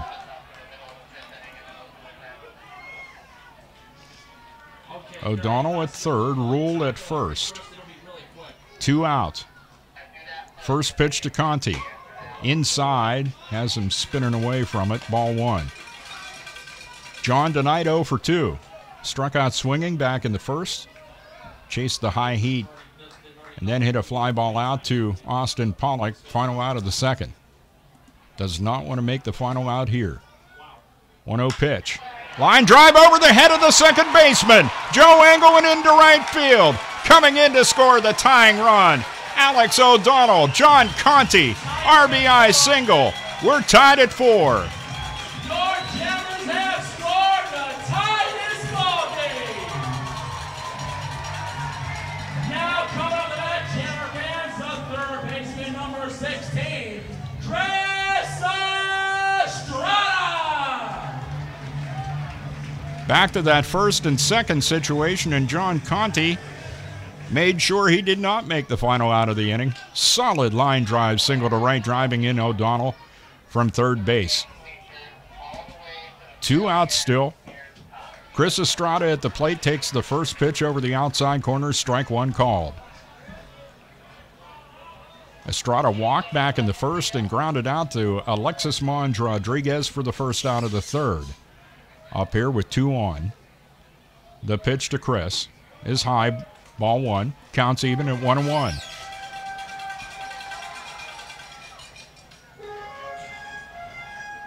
The pitcher that was warming, who I don't know if that was Jonathan Sell or not.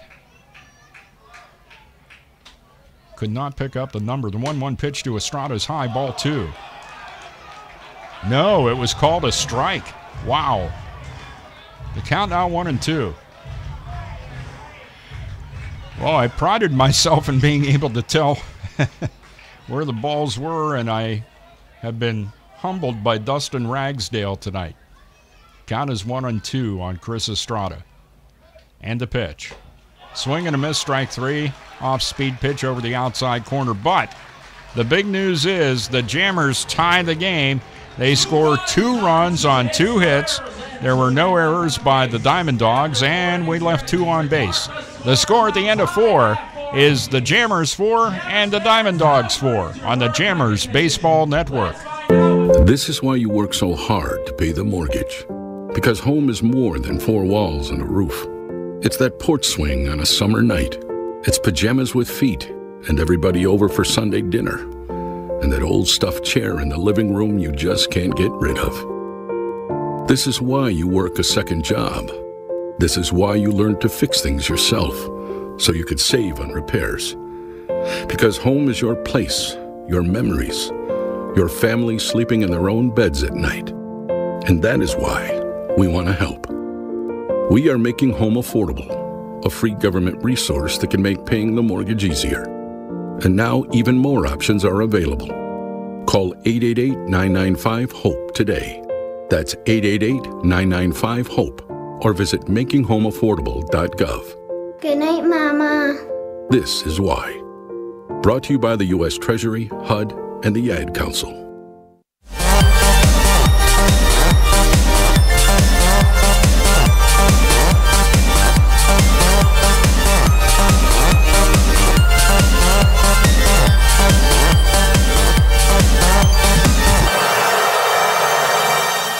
Welcome back to Russell A. Dietrich Jr. Park on the Jamestown Jammers Baseball Network, including our YouTube feed. Also heard tonight on WWCB Radio and Corey. Also on WWCB's Stream 2. Available on the TuneIn app. Download that to your mobile device and search for Jamestown Jammers to catch the remainder of this 2017 season. We have played 4 innings. We are tied at 4. Brad Griggs starts the inning off. Catching the outside corner to Engel.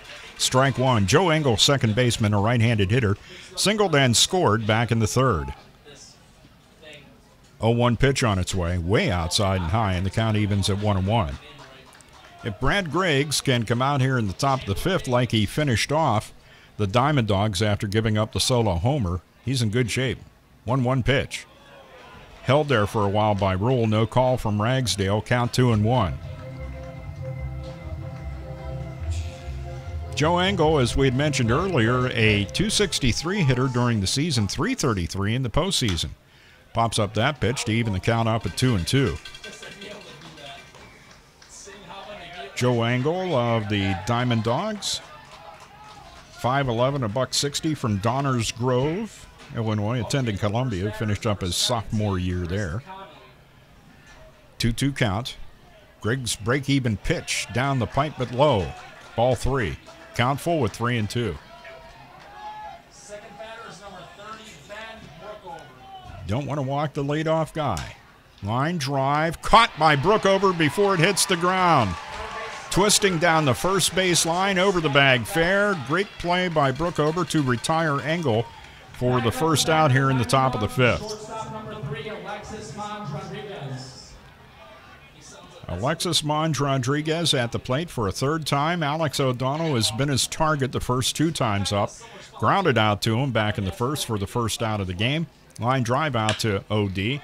Line drive this time to center field. Valentine on his horse. It's over his head, and that will roll to the deepest part of the ballpark. Mons-Rodriguez has speed. He's headed for 3rd. Relay throw from Bernick to Estrada. Not in time. Mons-Rodriguez gets in with a 1-out triple.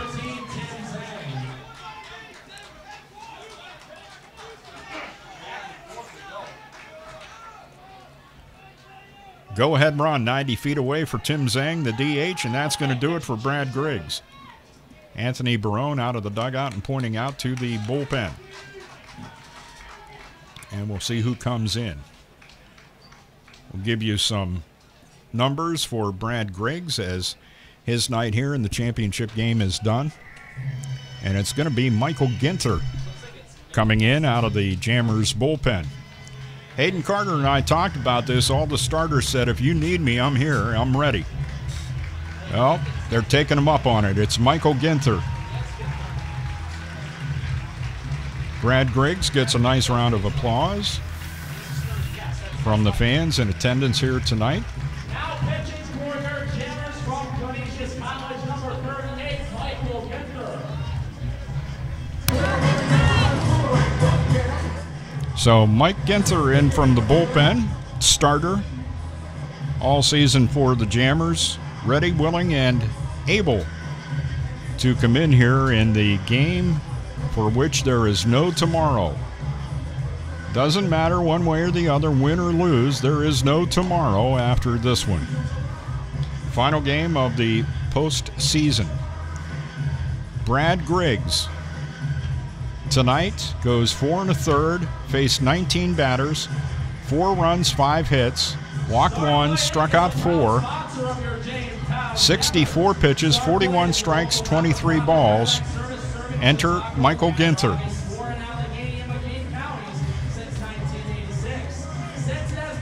Big Mike, 6'7", 237 from West Middlesex, PA, attending Canisius. Just wrapped up his junior year there. As I have said many times over the summer, yes indeed, an imposing figure out there in the hill. Mike's record on the season, 4-2. Appeared in 8 games, all as a starter, 4.71 ERA, through 44 innings. Gave up 26 runs, 23 of those earned, 46 hits, walked 16, struck out 29. Opponents averaging 264 with Michael Ginther on the hill. Mike has a routine he goes through after he gets his warm-ups in, and he walks all the way out almost to second base. Staying on the grass in the infield, turns around and heads back to the rubber. He's completed that. Zeng wasn't too happy about it, but everybody has their thing, and Big Mike has his.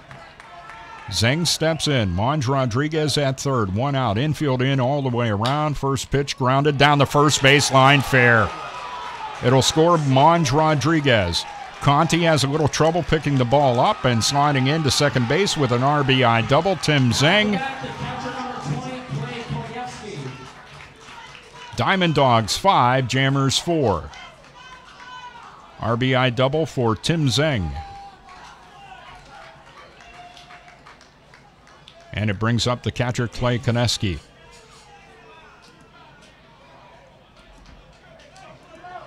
Koneski at the plate for a third trip.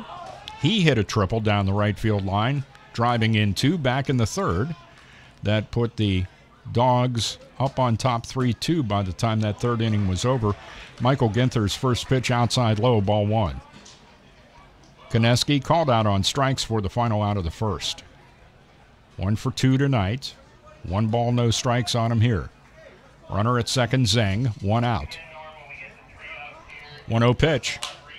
This one's popped up and out of play over the first base bleachers. Count evens up at 1-1 on Clay Koneski.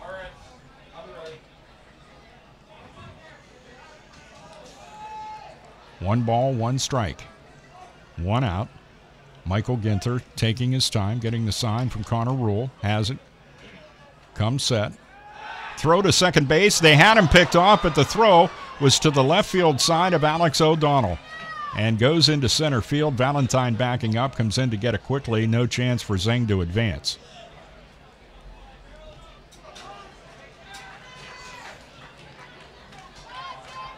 Koneski at the plate with a count 1-1. Despite what, if you're at the ballpark listening, it says Tim Zeng. No, Tim's out there at second base. It's Koneski. 1-1 pitch. Ground ball. Third baseman Estrada gets a nice chest-high hop, throws to Brookover, and now the runner tries to move up. Throw to third. O'Donnell had it, and it popped out of his glove and rolls all the way in, almost to home plate. It was almost an inning-ending double play. They do get Koneski, 5-3, and Zeng moves up. The throw was there. O'Donnell had the glove down, and Zeng was right into the tag, and the ball popped right out of OD's glove.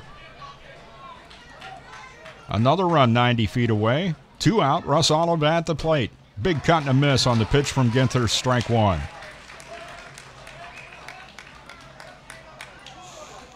No balls and 1 strike to the left-handed hitting first baseman Russ Olive, who's 0 for 2 tonight. Swing and a miss, strike two.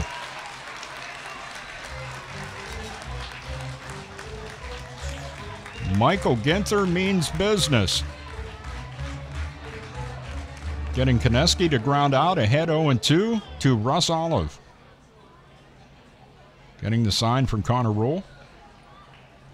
And now steps off the rubber. Some kind of a distraction there, and Michael step back on and get set. Russ Olive at the plate, the pitch.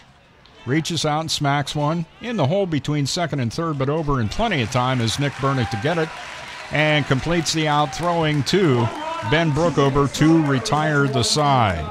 A triple and a double lead to a run for the Diamond Dogs in the top of the fifth.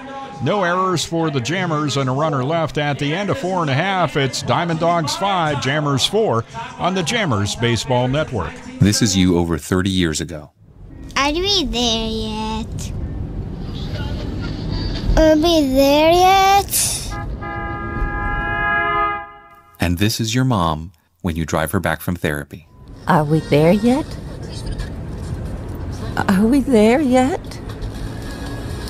Are we there yet?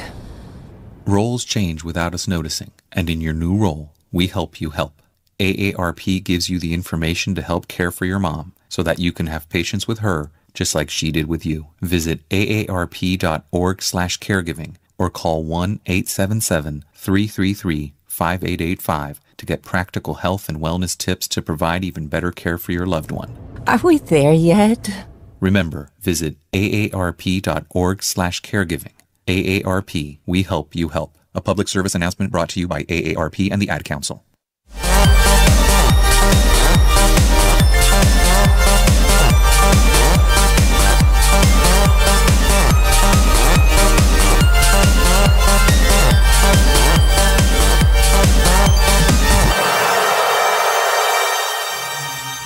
Back at Russell A. Dietrich Jr. Park.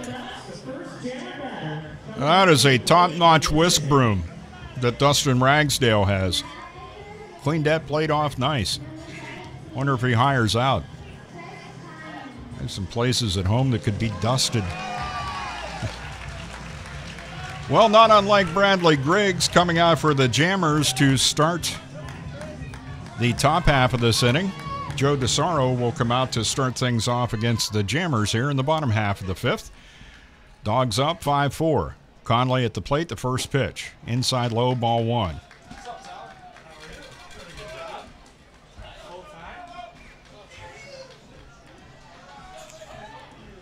Chris Conley, leadoff batter for the Jammers here.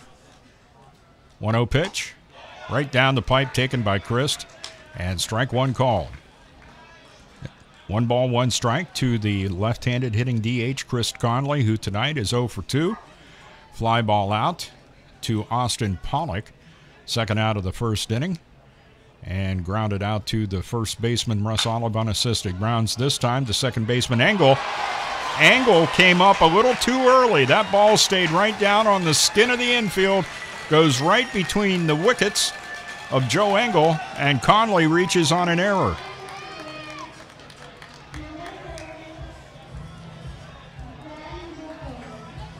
Ben Brookover at the plate. 0 for 2. Struck out swinging on a 1-2 pitch for the final out of the first. And then struck out swinging, dropped third strikeout, completed Konecki to Olive for the final out of the third. Big opportunity here for Ben. Conley at first pitch. Right down the pipe, taken by Brookover, knee high, strike one. Ben coming into the game hitting .222 in the playoffs, but that's dropped a little bit, having gone 0 for 2 here tonight. 0-1 the count. DeSaro's pitch. Off-speed delivery, big swing and a miss by Ben. The count's 0-2.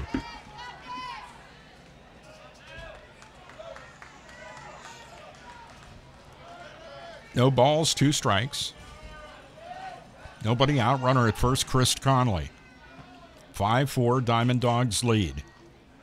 0-2 pitch to Ben. Hits in the dirt in front of the plate. And off the chest protector of Konecki. rolls out in front of the plate. Ragsdale takes the ball from Konecki, rubs it up a little bit, and I'm sure that's going into the old ball bag on the right side. 1 ball, 2 strikes the count. Beautiful night, probably the biggest crowd of the year for the Jammers, rightfully so, with this championship game. That one's high and outside and swung on by Brookover and fouled back to the home plate grandstand netting. Count remains 1-2 on Ben.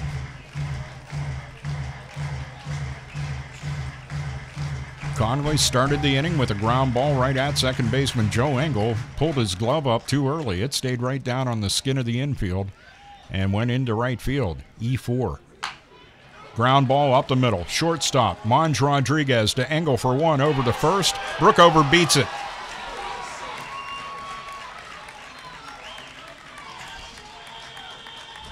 Brookover aboard on a fielder's choice. Conley erased at second base.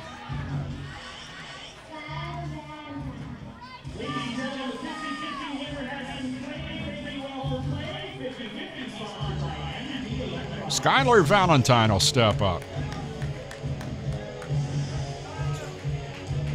Writing his own personal ship. 1 for 1 tonight. On base 2 times, scored 2 times. 1 out. Brookover at first pitch. Outside, low, ball 1. 1 ball, no strikes. The way DeSaro struggled there back in the 4th inning, I thought the Jammers might have a chance when he came out to start, but he's looking good so far here in the Jammers half of the 5th. Pitch to Valentine's in the dirt. Kept in front of him by Clay Konecki. And the count goes to 2 balls and no strikes. OD on deck.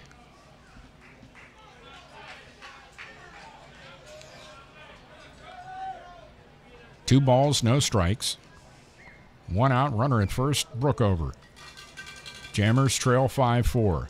Joe DeSaro with a 2-0 pitch. Valentine pops it up over the press box. Count now is 2 balls and a strike.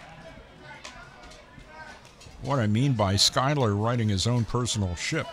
Came into the game hitting .143 in the 5 playoff games here in the postseason, 3 for 21, scoring 2 runs, hitting a double and a couple of triples. Triple would be handy here.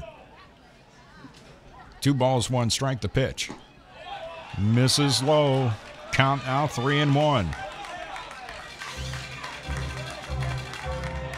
Green light.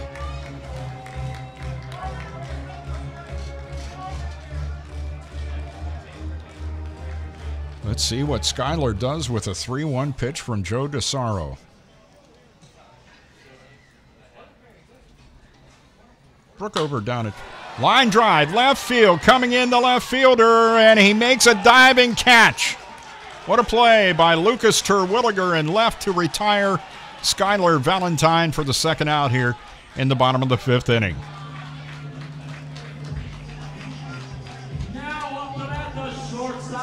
Skylar hit it on a line,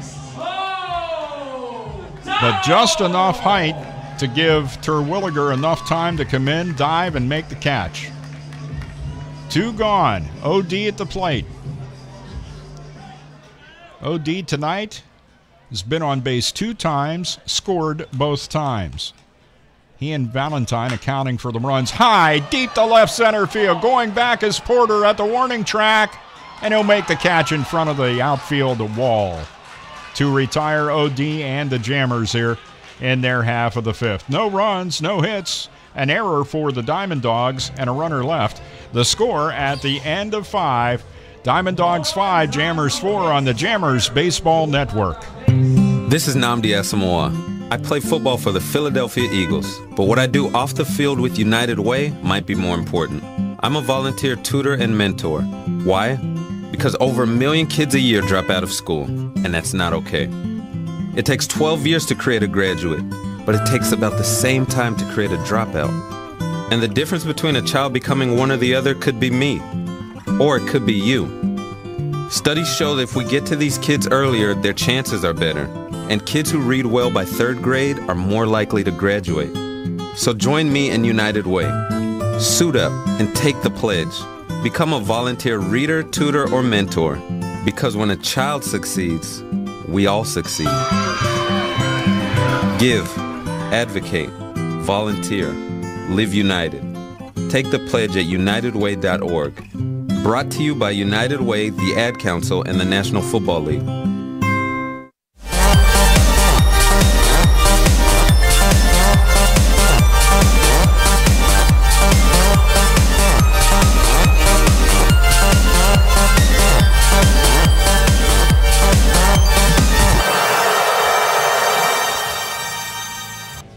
Oh, here we are, top of the 6th inning.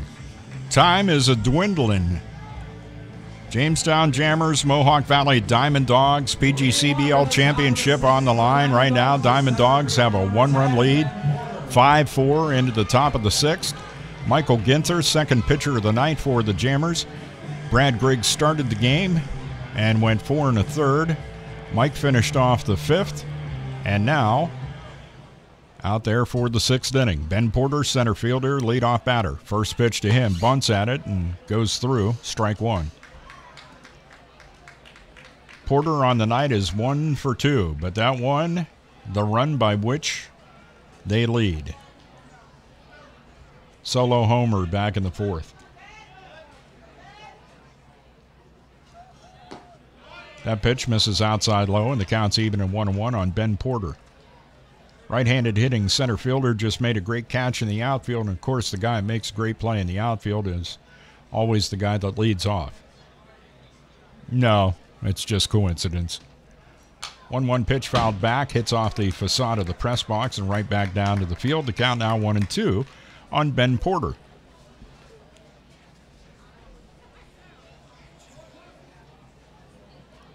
One ball, 2 strikes. Porter at the plate for a 3rd trip. Michael Ginther's 1-2. Outside in the dirt. Counts even at 2 now on Ben Porter.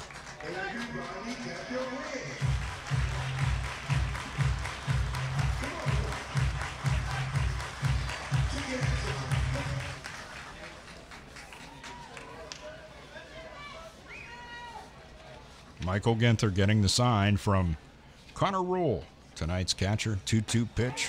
Outside corner, strike 3 called. No disagreement from Porter. He does say something, though, to Austin Pollock as he heads out. Maybe something he saw in Michael Ginther's delivery as to whether he may be tipping a pitch or not. Austin Pollock will step in with 1 out and nobody aboard. Pollock on the night is 0 for 2. Grounded out to Ben. Nope. He grounded out to Nick Bernick, who threw him out to Ben Brookover for the final out of the 2nd. Called 3rd strike in the 4th on Pollock. First pitch to him from Ginther, ball 1. 1-0 the count. Pollock has a big cut and a miss, and the count's even at 1-1.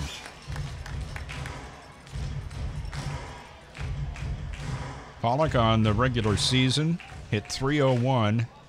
Not so much in the playoffs, hitting .143 coming into the game. Fouls that one off, and the count now 1-2.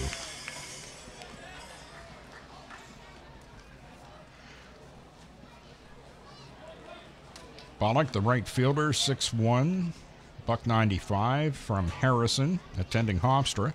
Finished up his junior year there. That one's high outside, and the count's even at 2 now on Austin Pollock.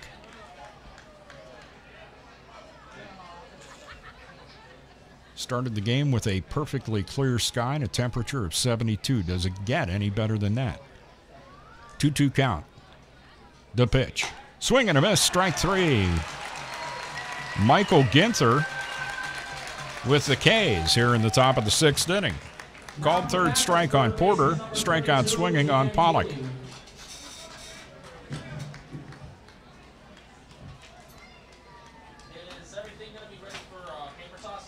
That'll bring up 3rd baseman Dan Dealey, who lives life dangerously down at 3rd. I've never seen a guy in on the grass more than he is. Hasn't backfired on him yet. at the plate, taking the first pitch high and outside, ball one. Dealey walked and scored back in the third when the Dawgs scored 3. Jammers went up 2-0 then in the top of the third. Dawgs took the lead 3-2. That pitch misses high, ball 2. 2-0 the count to Dealey.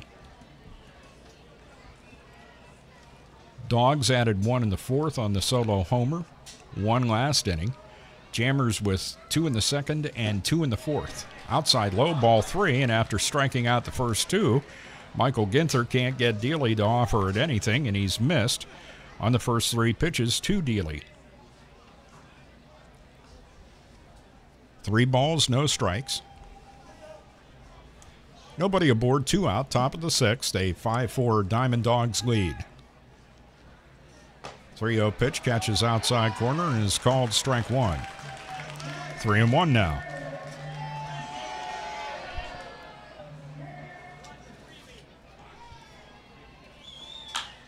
Dealey pops it up in the infield, playable. Calling for it, O'Donnell. OD makes the catch. 3 up, 3 down for the Diamond Dawgs in the top of the 6th. No runs, no hits, no Jammers errors, and nobody left. We have completed 5.5 in the score. Diamond Dawgs 5, Jammers 4. Back with the Jammers half of the 6th after this on the Jammers Baseball Network. It may be hard to believe, but people just like you are already saving money. FeedThePig.org makes it easy. Their simple savings plan teaches you how to start saving without going overboard, so you don't need to mooch off your friends. You gonna finish that grape? You mean the one in my mouth? You don't need to stop buying the necessities. What you're smelling is a natural musk. Ew. You don't need to be a medical test subject. How do you feel? Mostly okay. Sometimes, though. You don't need to get a second job as a stuntman. We need a new stuntman. Let's break for lunch. You just need an internet connection. Don't get left behind. Start your personal savings plan with the tips and tools on feedthepig.org. That way, you don't need to sell your soul to the devil. $15 is the best I can do. All right, deal. Brought to you by the American Institute of CPAs and the Ad Council.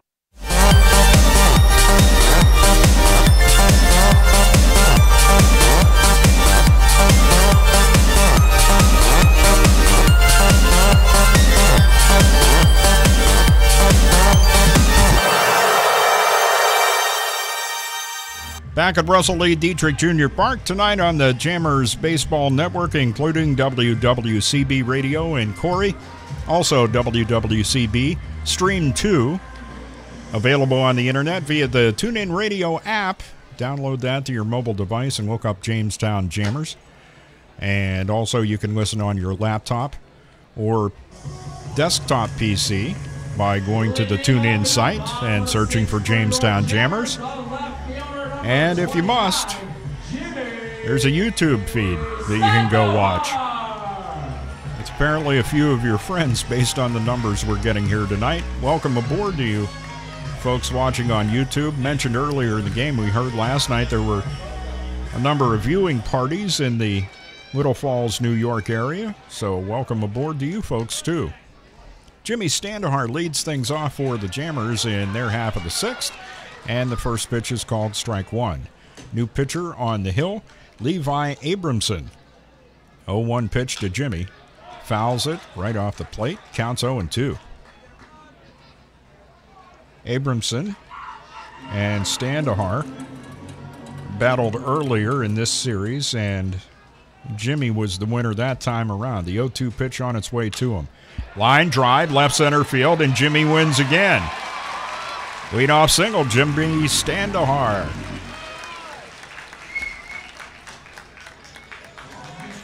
Brings up the catcher, Connor Rule. Catcher number 22, Connor Rule.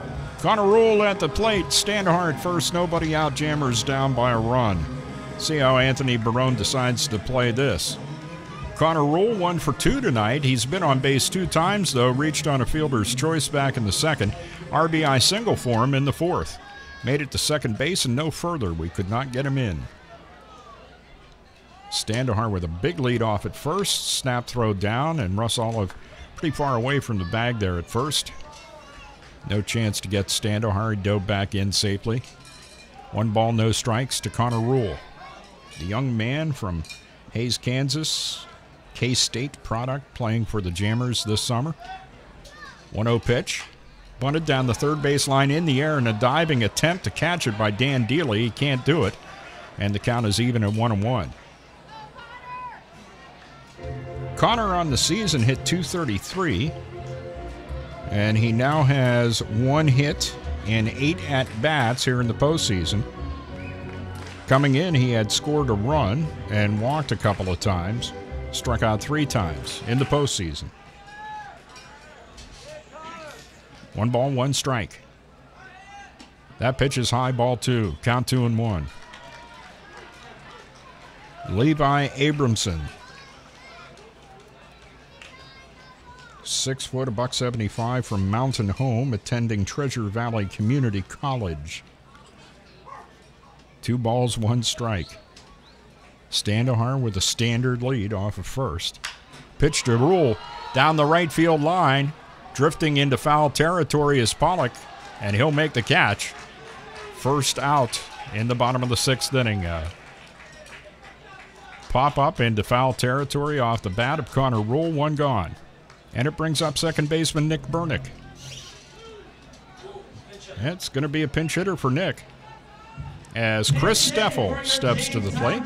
From St. John's University, number 25, Chris Steffel. Chris Steffel to face Levi Abramson. Home plate umpire Dustin Ragsdale making a note of Steffel's appearance in his book. He made a note on the scorecard that was handed to him by Anthony Barone at the beginning of the game. Steffel steps in.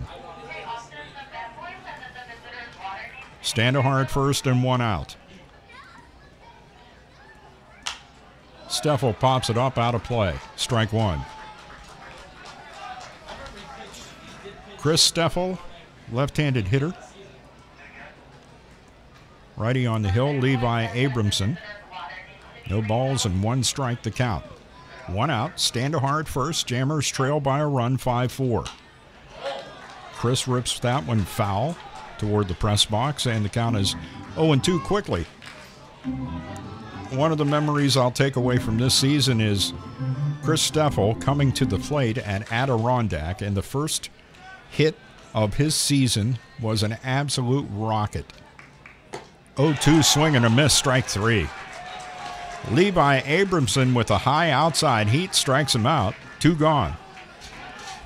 Standohar with a leadoff single, still down at first. And John Conti coming to the plate.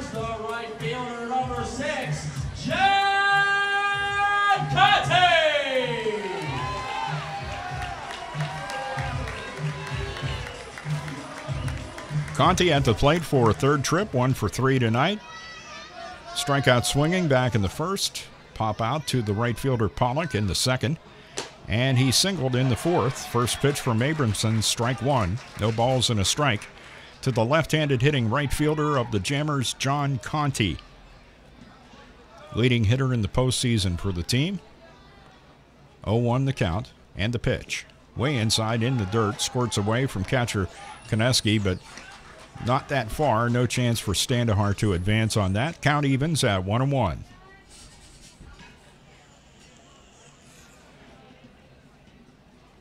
This is it. The harsh reality is there is no tomorrow. Win this and you're the champ. High chopper over the mound. Another big hop. Second baseman Joe Engel, though, gets it. Makes a short toss to Monge Rodriguez, who does a little basketball shot with a baseball back toward the mound. Oh, boy. And that'll retire the side. For the Jammers, no runs a hit, no errors by the Diamond Dogs, and a runner left. The score at the end of 6, Dawgs 5, Jammers 4 on the Jammers Baseball Network. Pennswood.net Classifieds offers the freshest, most recent classified ads available with over 1,500 new ads each day. If you're looking for a reliable used vehicle, check out the multiple ads daily on Pennswood.net Classifieds. From cars, trucks, RVs, and motorcycles, you can scan the ads at Pennswood.net at any time of the day or night and find something that fits your needs. Looking for household items, student housing, or even a new pet? Pennswood.net Classifieds has it. Pennswood.net, where you can buy, sell, or trade locally. I'm Little Teapot, short and stout. Here is my handle and here is my spout. No, Dad, like this. When I get all steamed up, then I shout, tip me over and pour me out. This is WWE superstar Roman Reigns. The smallest moments can have the biggest impact on a child's life. Take time to be a dad today. Visit fatherhood.gov, brought to you by the U.S. Department of Health and Human Services and the Ad Council.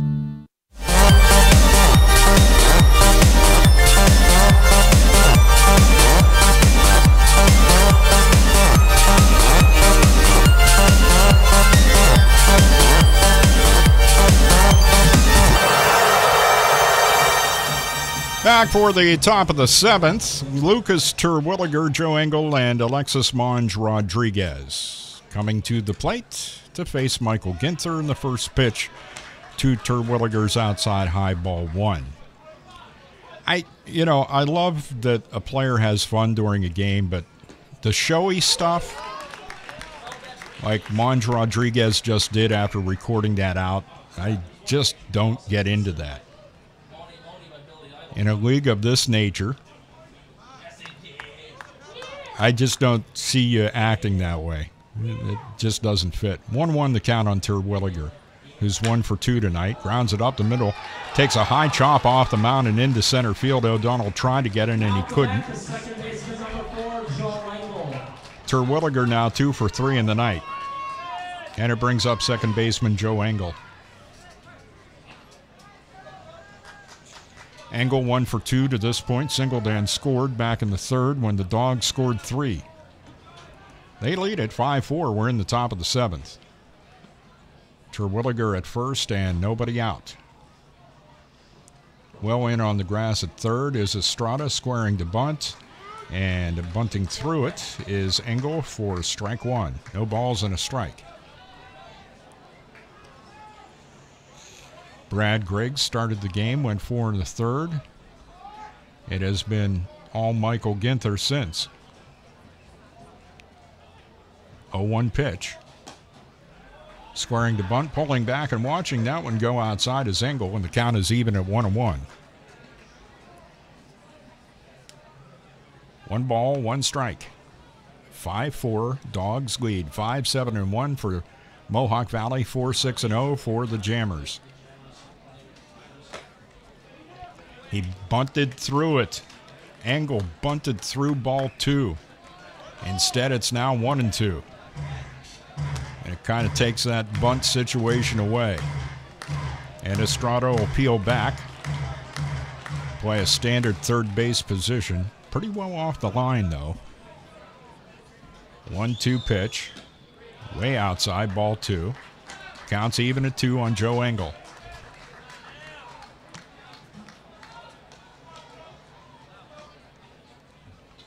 Terwilliger down at first, started the inning with a single. 2-2 count. Toss over to first. Terwilliger gets back. Pretty good throw over by Ginther, causing panic in the dugout of the Diamond Dogs, yelling for Terwilliger to get back. He did. 2-2 count. Ryan Boyer loosening in the Jammer's pen. That's outside low, ball 3. 3 balls, 2 strikes. Runner at first, Terwilliger, nobody out. Jammers trailed by a run, don't want to give up any more here. Top of the seventh. Payoff pitch. Off the end of the bat foul, down the first base line, that is. And the assistant coach to the big guy, Blake Nation, Steve Luby, will get that one. Count remains full at 3-2.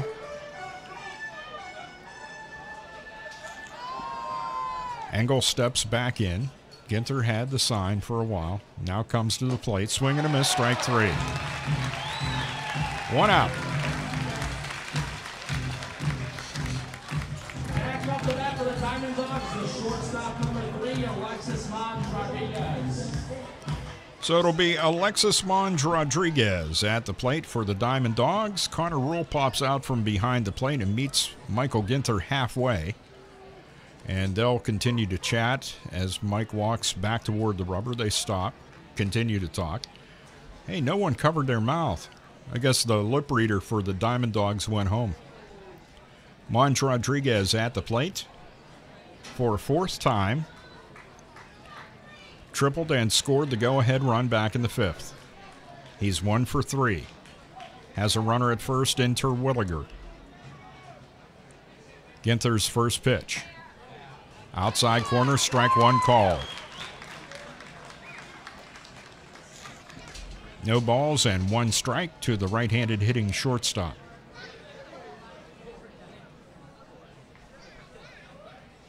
Michael Ginther comes set with a runner at first, Terwilliger. Off-speed pitch over the outside corner and strike 2 called. 0-2 the count.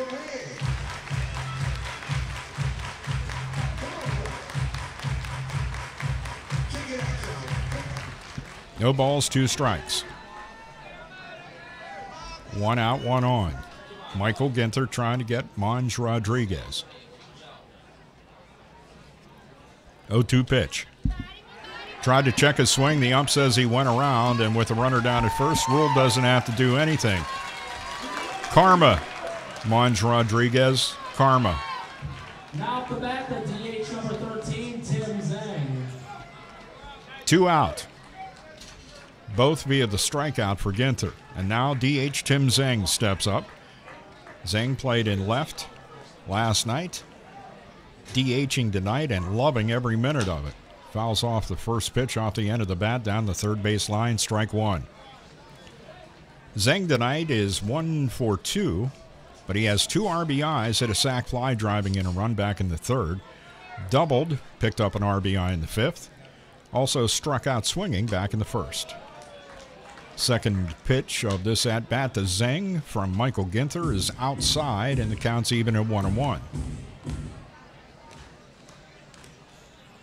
1 ball, 1 strike. Runner at first, Terwilliger, and 2 out. Ooh. Well, I guess the fans agreed with me that time. Looked like it was over the inside corner and about at the belt, but it's ball 2, and the count now 2-1. Ginther just plows through that and gets that one right over the pipe, and strike 2 call. Counts even at 2. Probably about 6 inches difference in those 2 pitches as far as the plate area goes. Swing and a miss, strike 3. Michael Ginther strikes out the side in the top of the 7th after giving up the leadoff single to Terwilliger. No runs, 1 hit. No Jammers errors, 1 left. We've completed 6 1/2 in the score. Dawgs 5, Jammers 4 on the Jammers Baseball Network. My name is Ruth Rusey. I'm a retired teacher. I'm 91 years old, and this is how I live United. I say retired, but not really. Once a week, I read books to children as part of United Way's education program. Reading to a child creates links between language and literacy. It creates a bond between grown-up and child. And believe it or not, it prepares them for a better academic future. Oh, we read about frogs and flies and pigs with wings, all sorts of juicy stuff.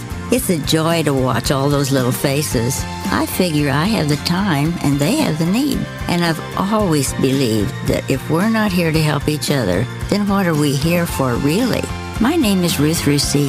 I help kids prepare to succeed in school. So I don't just wear the shirt, I live it. Give, advocate, volunteer, Live United. Go to liveunited.org. Brought to you by United Way and the Ad Council.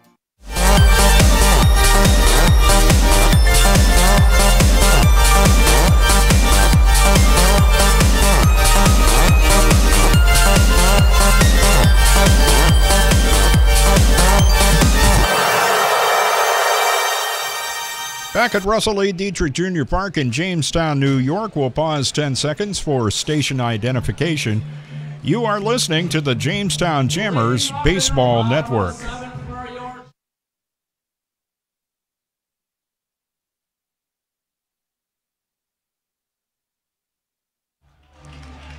Back at Russell A. Dietrich Jr. Park, ready to start the Jammers half of the 7th. They trail by a run. Chris Estrada, Chris Conley, Ben Brookover, the scheduled batters to face Levi Abramson. Obviously used in somewhat of a setup type role for the Diamond Dogs over the season. Did pick up 2 saves, appeared in 12 games through 16 2/3. As I said, the 2 saves. He walked 6 and struck out 15 in his 16 2/3 innings of work. And he's quickly ahead of Chris Estrada, no balls and 2 strikes. 0-2 count. Jammers need some runners.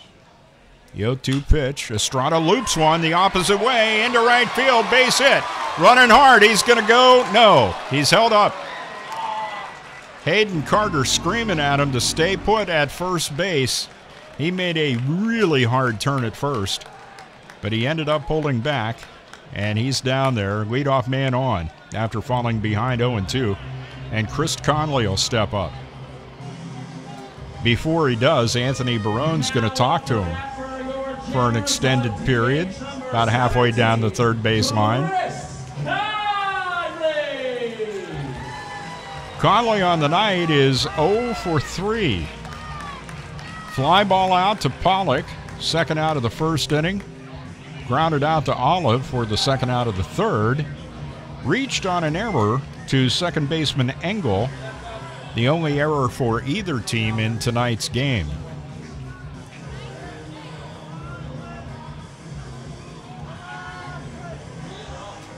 Conley taking his time, already took a good deal of time talking to Barone, and stepped up toward the batter's box and then backed out. Third baseman Dealey well in on the grass at third. Big hole between first and second as you have Olive covering. Chris Estrada down at first, and you have second baseman Engel way up the middle.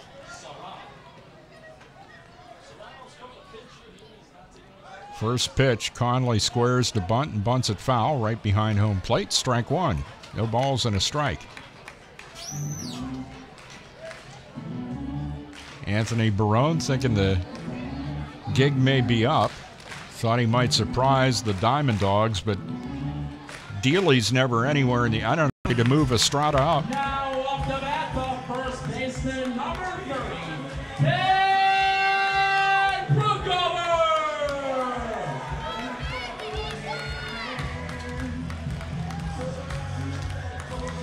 That'll bring up Ben Brookover.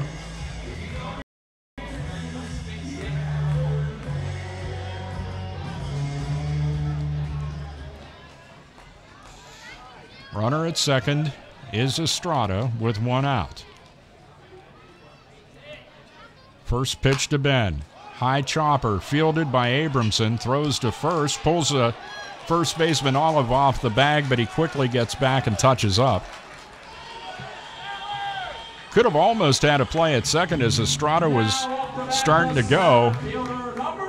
But the best play possible made by Levi Abramson, retiring Ben Brookover for the second out of the inning.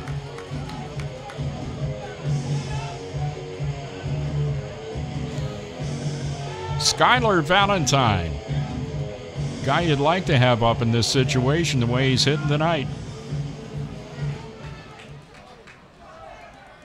2 out, Estrada at second, the tying run.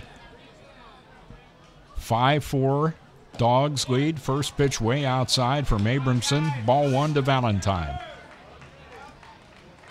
1 ball, no strikes. Skylar scored 2 runs. Jammers have scored 4 all night. He has 2 of them.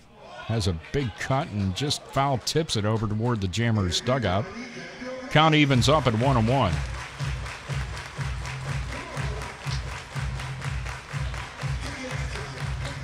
One ball, 1 strike. Estrada at second, 2 out. Estrada represents the tying run, the 1-1 pitch. Hit on a drive to center field, and drifting back into right center is Ben Porter. He makes the over-the-shoulder catch, retiring Valentine and the Jammers here in the bottom of the 7th. No runs, 1 hit, no errors for the Diamond Dogs, and a runner left. The Jammers down to their final 6 outs to try to at least tie this up or maybe win the PGCBL championship. We've completed 7. The score, Dogs 5, Jammers 4 on the Jammers Baseball Network. Hey everybody, Rachel Ray here. Nothing puts a bigger smile on my face than cooking up a big meal for family and friends. But there's not enough room at my table for the 17 million kids in America who are struggling with hunger. These children, that's 1 out of every 5, often have to skip meals because there's just nothing to eat in the kitchen. Yet there's more than enough healthy, nutritious food produced right here in America to feed every last hungry child. If only there was a way to get it to them. That's why the Feeding America nationwide network of food banks collects surplus food to give hope to hungry kids and their families all across our country. But they can't do it without your help. Join me in supporting Feeding America at your local food bank and at feedingamerica.org. Together, we can solve hunger. Together, we're Feeding America. A message from Feeding America and the Ad Council.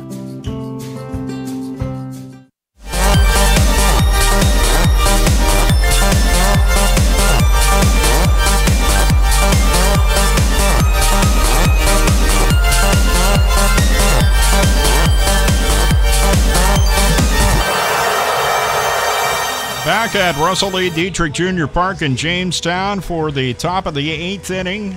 Time is dwindling for the Jammers. They trail by a run, 5-4. Michael Ginther, second pitcher of the night for the Jammers, out there for the top of the 8th. Clay Koneski, Russ Olive, and Ben Porter. Very dangerous part of the Diamond Dogs lineup. And the first pitch to Koneski misses low, ball 1. Koneski with a solo homer last night. Hit against Corey Blessing in the first inning of that game. 1-0 pitch. This one's popped up. Shallow left center. O'Donnell out, Standahar in, and Jimmy will make the call in the catch, retiring Koneski for the first out here in the top of the 8th inning. It'll bring up first baseman Russ Olive. Leading hitter on the team in average in the regular season tonight is 0 for 3. In the postseason, coming into tonight, Olive hitting .300, fouls back the first. Michael Ginther pitch, strike 1. No balls and a strike. Nobody aboard, 1 out. Top of the 8th, 5-4, Diamond Dogs lead. Michael Ginther on the hill. 0-1 pitch, inside low, and the count evens up at 1-1. 1 ball, 1 strike. And it would appear as though Mr. Venero may begin warming in the Diamond Dogs bullpen, their closer in 2017. The next pitch to Olive, a strike, the count 1-2. That one hits in the dirt in front of the plate, bounces up and catches Connor Rule. And he just walks straight out from home plate. Home plate umpire Dustin Ragsdale gives him a break, following him out there. Dustin hand delivers the ball to Big Mike Ginther.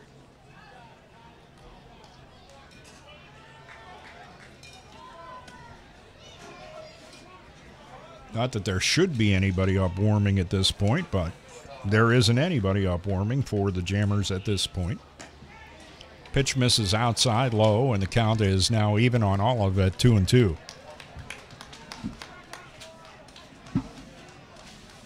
Kind of count where you could get into trouble if you deliver the wrong one to this guy. Payoff pitch. Swing and a miss, strike 3. That was actually a 3-2 count. Russ Olive strikes out swinging for the second strikeout in his night. 1 called third, and that one swinging. 2 up, 2 down. Ben Porter Center fielder, solo homer back in the 4th.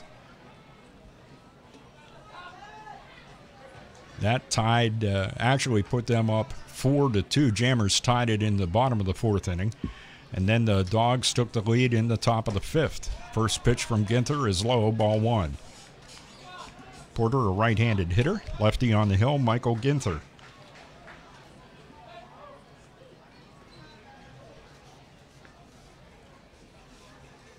One 0 pitch on its way. Taken low by Porter, and the count 2 balls and no strikes.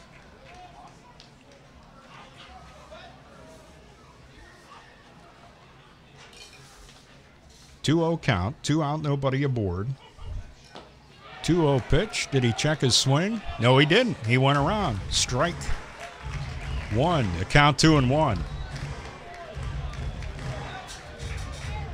2 balls, 1 strike.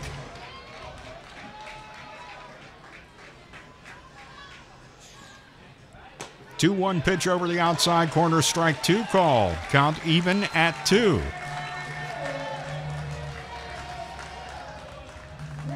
Ben Porter, a .279 hitter in the season,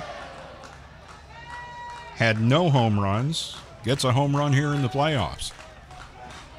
2-2 count, 2 out, nobody aboard, and Mike Ginther wants Connor Rule to go through the signals again.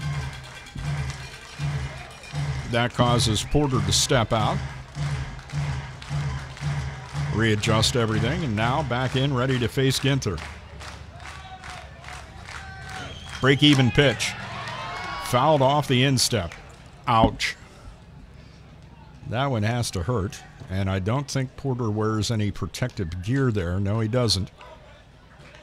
On his left ankle, right-handed hitter. He fouled it right off of there. Shakes his left foot a little bit. He says it hits off of the shoe. Oh, is that a nice whisk broom? That is big league. That's show stuff by Dustin Ragsdale. Plate's clean. Ben Porter is ready to go, despite the stinging left foot. 2-2 pitch. High outside, ball 3. Count 3-2.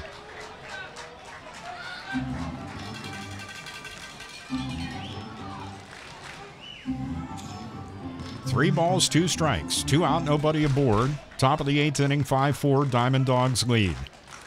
Payoff pitch. Inside, ball 4. Porter draws the 2-out walk, and Austin Pollock will come to the plate. Pollock 0 for 3 tonight. Grounded out to Burnick back in the 2nd inning. Called out on strikes in the 4th, struck out swinging in the 6th. It's Hayden Carter out to the mound, so nothing will change as far as Michael Ginther and what he's doing. By the way, forgot to tell you folks that after Steffel pinch hit for Burnick, it was Ryan Markey that went in to play second base.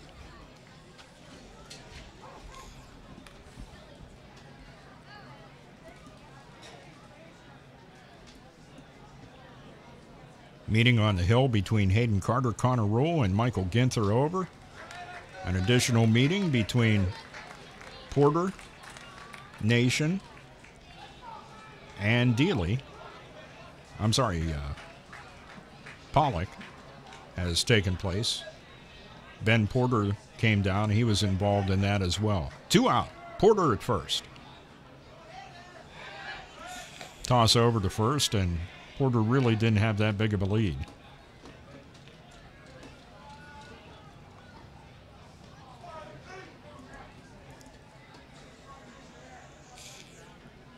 Another throw over to first.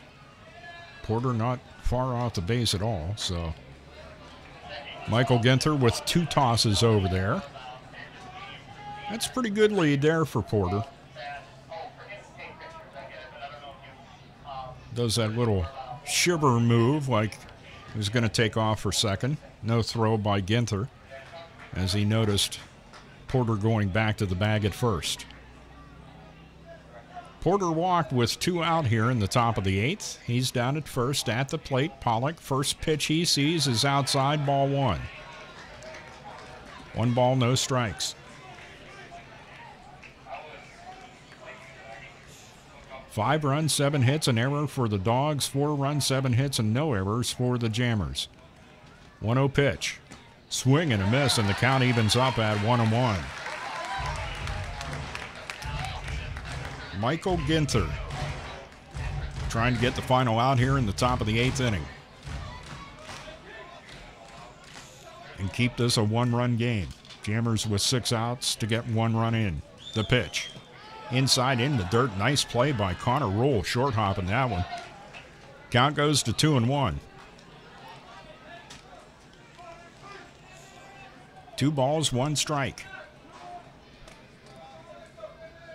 Michael Ginther came in relief of Brad Griggs.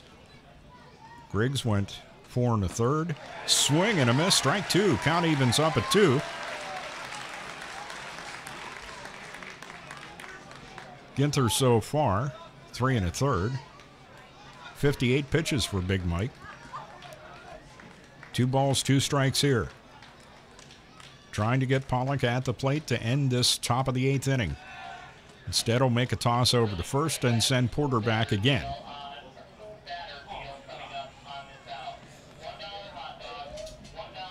Two balls, 2 strikes, 2 out.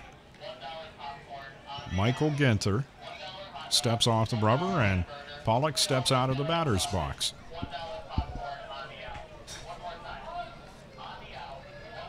Colin Johnston is up loosening in the Jammers bullpen. Might come out then for the 9th inning. We'll see. There goes Porter. Pitch in the dirt. Rule didn't throw. Move Porter up on defensive indifference.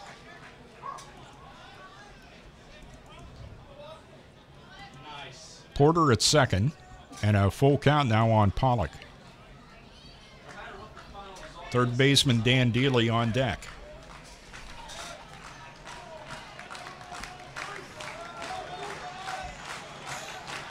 Three-two count. Struck out Olive on a 3-2 pitch. Let's see if he can get Pollock here. Payoff pitch. Lined into the first base bleachers. Had some folks scattering. Someone with a glove was able to knock it down right at his feet and pick it up. A Sauvignon in the first base bleachers.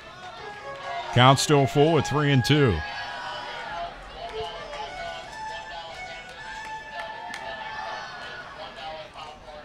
Three balls, 2 strikes. Mike Ginther with the pitch. Connor Roll started to pop up and had a little flinch toward the dugout, but it's ball 4. Pollock walks, back-to-back walks after 2 were out, and Dan Dealey is coming to the plate, and Anthony Barone is headed to the mound to bring in Colin Johnston.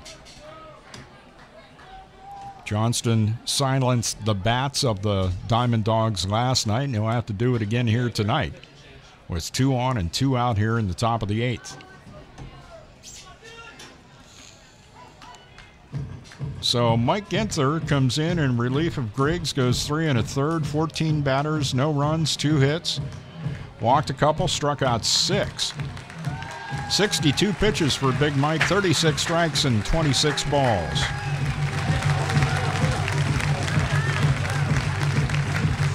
Big round of applause from the fans in attendance. And some high fives and hugs as he heads to the Jammers dugout. There is no tomorrow. Regardless of how this game turns out, this is it. It is a championship game. It's a best-of-3 series. Each team won 1. Jammers had their lunch handed to them Sunday, 11-1. Repaid the favor last night. Not quite the same way, but they won 5-2. And it's a 5-4 Diamond Dogs lead here in the top half of the 8th. Lake Nation makes his way over to the dugout of the Diamond Dogs. Now pitching for your Jammers from Monroe Community College, number 18, Colin Johnston. Colin Johnston on the hill warming up from Rochester, New York. Put some time in at Monroe Community College, making a move to a new school here in the fall.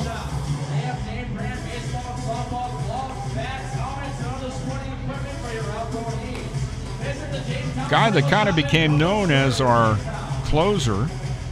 So he had the most saves in the season for the Jammers and was called on in those situations. So we'll see if Colin can do it again. Did it last night. 2 on, 2 out here. Third baseman Dan Dealey walked and scored the first Diamond Dogs run back in the third. Otherwise, he's 0 for 2. Popped out 2 times to Alex O'Donnell. Up there now with Porter at second and Pollock at first and 2 out. Righty Colin Johnston is ready. Home plate umpire points out at him. Here we go.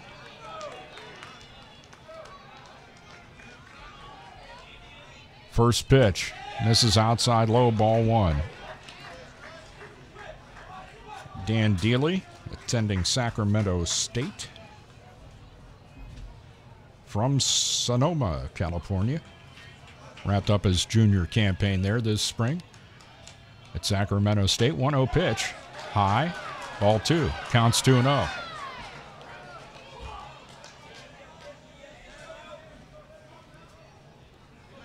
Two balls, no strikes. 2 out, 2 on. Johnston trying to bring this 2-out rally to an end for the Dogs. 2-0 pitch. Popped up, out of play. Count 2-1.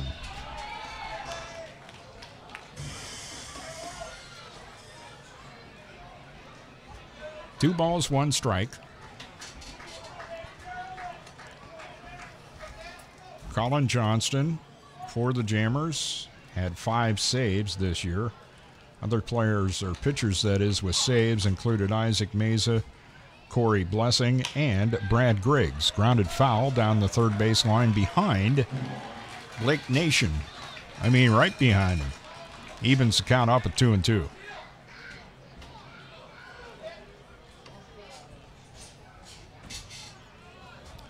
Colin trying to record the final out here in the top of the 8th inning. 2-2 count.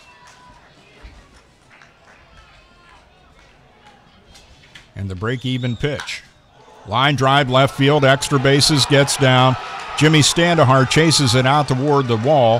1 runner's in, that's Porter. Here comes the second one, the throw into the plate, he's out! Pollock gunned down at the plate on the relay throw from Standahar to O'Donnell and on to Connor Rule for the final out of the inning. Give Dealey an RBI double, but bring the inning to an end. 1 run, 1 hit, no Jammers errors. 1 runner left. The score at the end of 7 1/2. Diamond Dogs 6, Jammers 4 on the Jammers Baseball Network. Hey, there he is. How's it going? I'm having a stroke. Are you going to shake my hand or what? I'm having a stroke. Wow, you're not even moving your arm. I'm having a stroke. Are you okay? I'm having a stroke. Your face looks weird too. I'm having a stroke. Are you having a seizure or something? I'm having a stroke. When someone is having a stroke, they may not be able to say it with words, but their body language will tell you loud and clear. I'm having a stroke. You just need to know the sudden signs. Look for FAST, F-A-S-T. F, face drooping. A, arm weakness. Or S, speech difficulty. Then T, time. Time to call 911 immediately, because the sooner they get to the hospital, the sooner they'll get treatment. And that can make a remarkable difference in their recovery. Know the sudden signs. Face, arm, speech, time. Spot a stroke fast. Visit strokeassociation.org. Brought to you by the American Stroke Association and the Ad Council.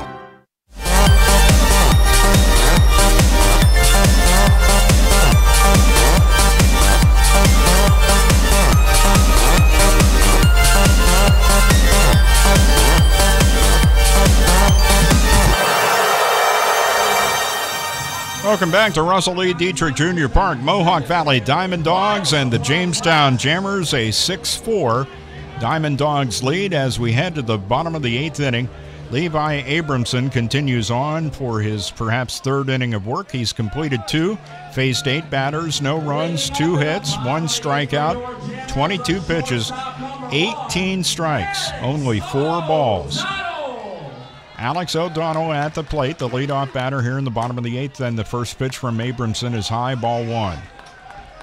OD on the night, 1 for 2. Tripled and scored in the 2nd.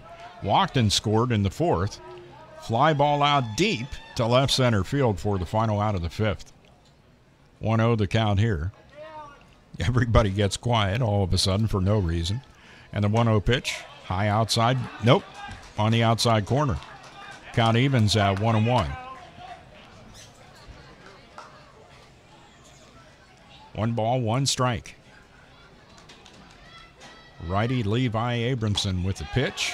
That one was in there. The old buckled knees with Alex O'Donnell. Count now 1-2. 1-2 pitch on its way from Abramson. High chopper, shortstop Monge Rodriguez charges, throws, and one hops it to Russ Olive, and bases umpire, which I believe is Frank McClellan, says he was pulled off the bag and rules Alex O'Donnell safe. Blake Nation out of the dugout like a linebacker chasing a quarterback. He's too big for a linebacker. He'd have to be D-line.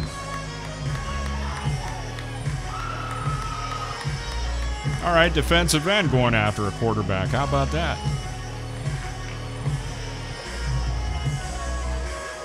Diamond Dogs up by a pair here, 6-4. Leadoff man on and O'Donnell. Standahar at the plate, 2 for 3 tonight. Singled in the 2nd. Singled in the 6th. Sandwiched in between a pop-up to third baseman Dan Dealey in the 4th. Up here in the bottom of the 8th. Jammers hope to get something going here. Leadoff man on, much to the chagrin of Blake Nation. First pitch is over the outside corner to Standahar, strike 1. No balls and 1 strike.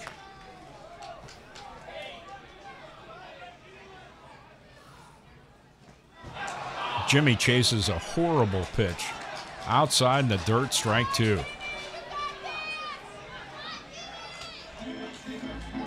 Jimmy Standahar with his uniform pants looks like he goes to the same tailor that Brookover does. The shredded look. 0-2 pitch outside in the dirt. Jimmy doesn't chase this time. He takes ball 1. 1 ball, 2 strikes. Jammers trying to make something happen here, down by 2. Bottom of the 8th inning. That one's way outside. That's ball 2, and the count is even at 2. And I've seen that a couple of times tonight. I said way outside, and it was a strike, but not that time. Ragsdale says ball 2, and the count's even. O'Donnell at first, nobody out. Break-even pitch. Outside low, ball 3. Count 3-2.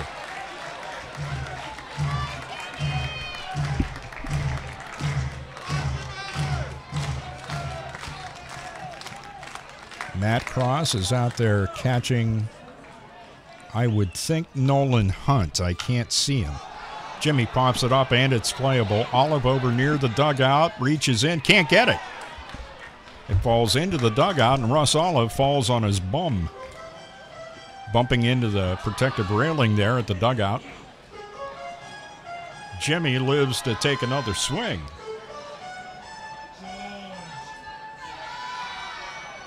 Three balls, 2 strikes still. O'Donnell reached on a chopping infield single. Throw by Monge Rodriguez. As I said, karma, young man. Pulled Olive off the bag to let O'Donnell reach. Full count. Abramson's pitch is low, ball 4. 2 on, nobody out.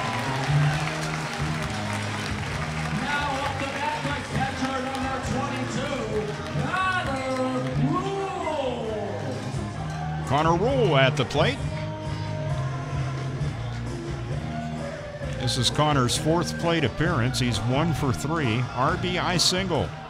for the catcher back in the 4th inning. He was on base on a fielder's choice back in the 2nd.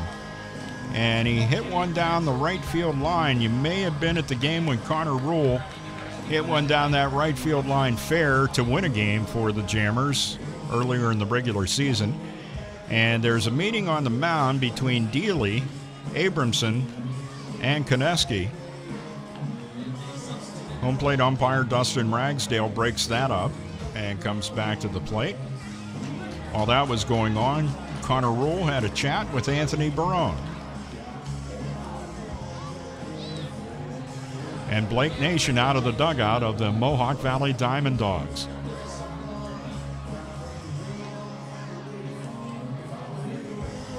First 2 batters up for the Jammers reaching. O'Donnell with a single. And after a bad swing by Standahar, he hung in there and drew the walk. And that'll do it for Levi Abramson, but what a performance by him.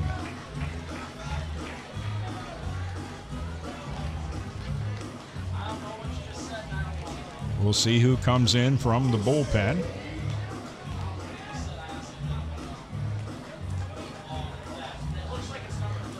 Zach Venero, the closer, comes in. He'll face Connor Rule. First guy up to face him here. Diamond Dogs from Mount Olive University, number 30, Zach Monaro.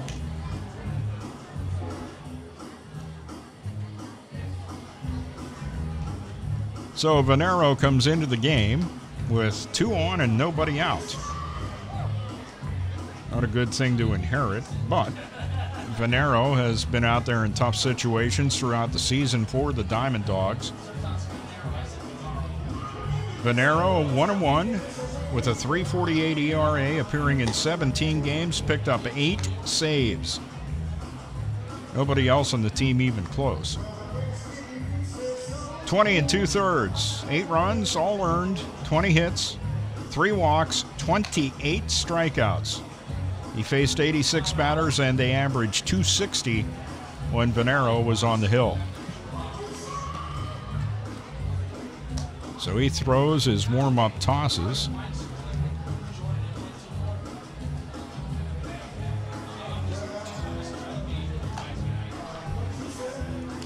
And the Jammers try to get back into this thing.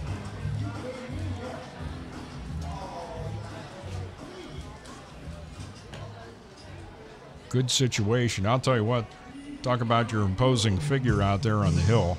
Venero fills the bill at 6'6", 220. He's from the home of Utica Club. Utica, of course. Attending Mount Olive, wrapped up his junior season there this spring. And he's thrown his last warm-up pitch. Connor Rule will take the walk out to the plate. And we'll see what Connor can do to keep this thing going here for the Jammers in the bottom of the 8th inning, trailing by 2. 2 on, nobody out.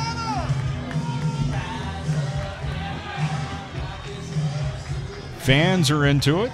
Venero pauses, looks to the sky, and now steps up onto the rubber. Venero, a righty. Connor Rule, right-handed hitting catcher for the Jammers. Russ Olive is in on the grass at first. Dealey is in on the grass at third. When isn't he in on the grass at third? Rule squares to bunt, and Venero's first move is to step off the rubber and look back at second base. With a wheel play in motion there with Olive charging in, the only guy could have taken the throw was Monge Rodriguez, and he was not close. Bunt in the air, caught by Dealey. No other play available. Pop-up on the bunt, and there's one away.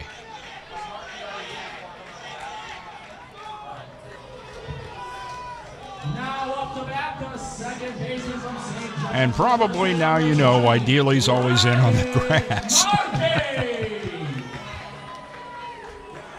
One out, still 2 on. Ryan Markey, his first plate appearance of the night. Anthony Barone lifted Nick Bernick for pinch hitter Chris Steffel. Steffel struck out. Markey went out to play second, and he's up at the plate now. First pitch to him. Swing and a foul tip into the glove of the mitt, that is, of Clay Koneski, strike one. No balls and a strike.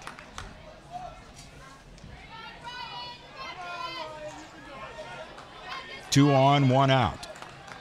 Bottom of the 8th inning. Mohawk Valley 6, Jammers 4. Zach Venero on the hill with the 0-1 pitch to Markey. Not sure where that was. Must have been a bit low, and the count is even at 1. Good looking pitch by Venero, but did not get a call. 1 ball, 1 strike. Inning started with Alex O'Donnell's infield single. Standahar walk. They're still out there, and Markey fouls off the 1-1 pitch, and the count now 1-2.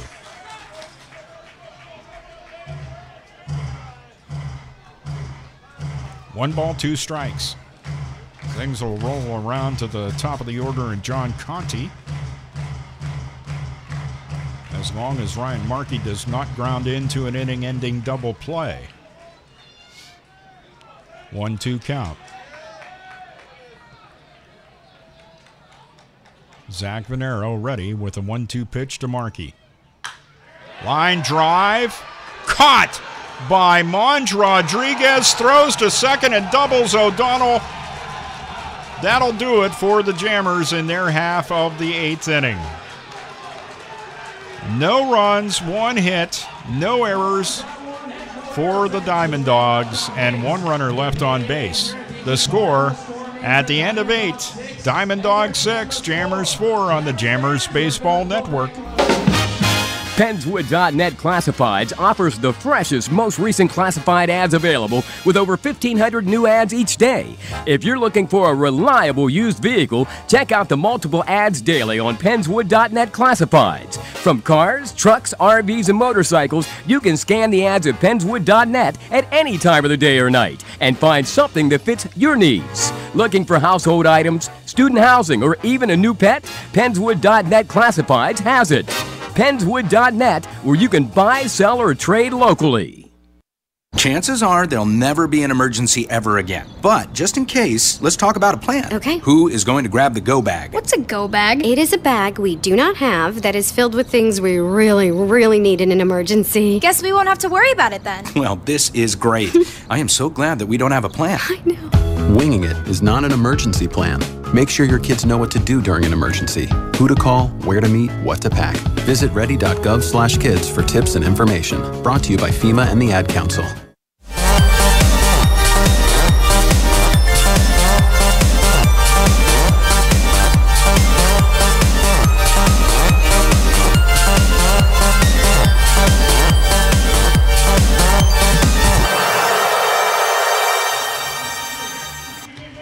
Heading to the top of the 9th inning, another pitcher out there for the Jamestown Jammers as Colin Johnston came in to get the final out there in the top of the 8th inning.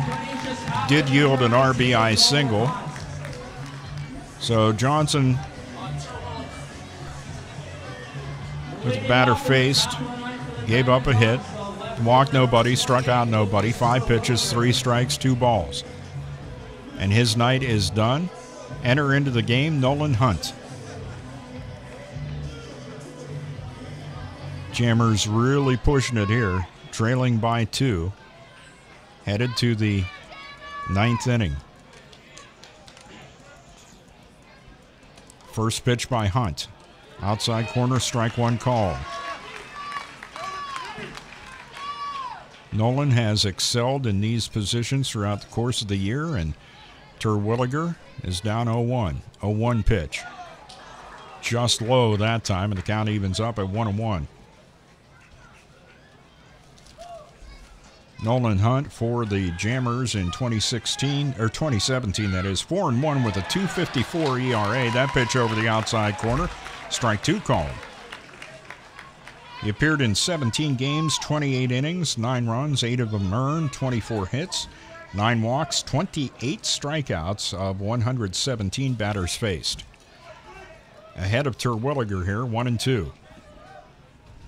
The lefty's 1-2 pitch. Chopper off the mound to get it is Hunt. Throws to Brookover right on target, retiring Terwilliger for the first out for the Diamond Dogs in the top of the ninth.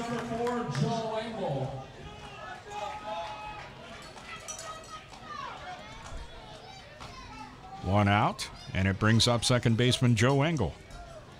Engel at the plate for a third trip, make that fourth trip, as he is 1 for 3 coming in. He scored back in the third inning after he singled. Hit a ground out to Ben Brookover in the fifth and struck out swinging in the seventh. First Nolan Hunt pitch way outside, ball 1. Count 1-0.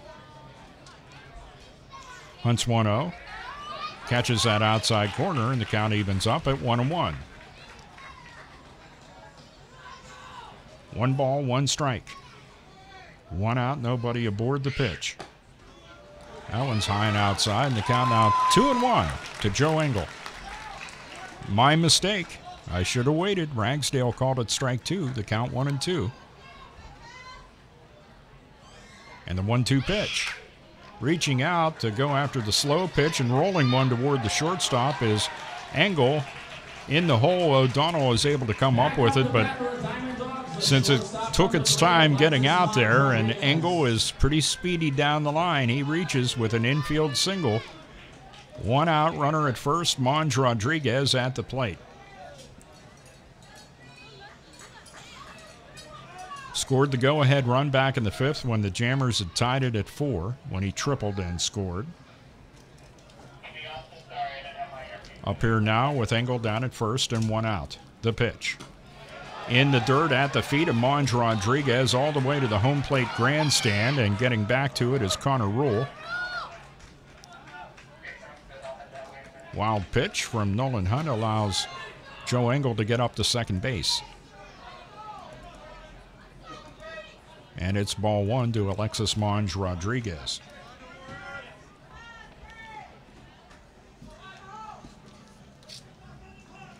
Nolan Hunt, 5'11", $176 from Westfield, New York. He's another one of the Canisius delegation on this team. Finished up his sophomore season this spring.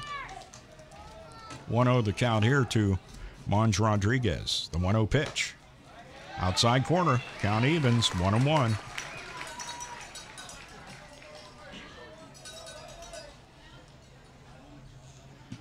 Dew forming on the grass now, as you can see the footprints on the grass.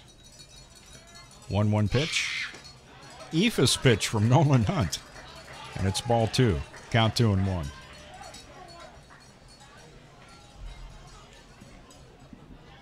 Two balls, 1 strike.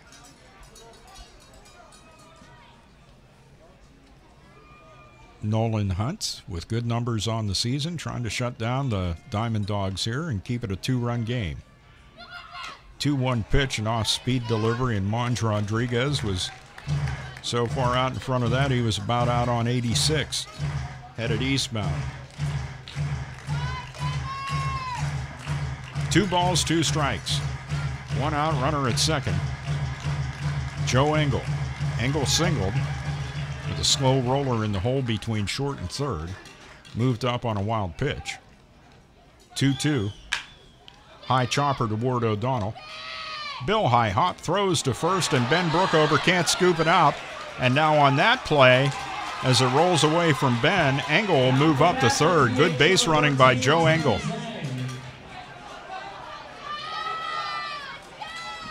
Error charge to Alex O'Donnell on the throw over. Hayden Carter out of the Jammers dugout to talk to Nolan Hunt. Creating another one of those around the field meetings. All the Jammers infielders come in, joining Hayden Carter and Connor Rule and Nolan Hunt on the mound. Meanwhile, Blake Nation holds a summit down the third base line with Engel, Monge Rodriguez, and Tim Zhang, who will step to the plate next.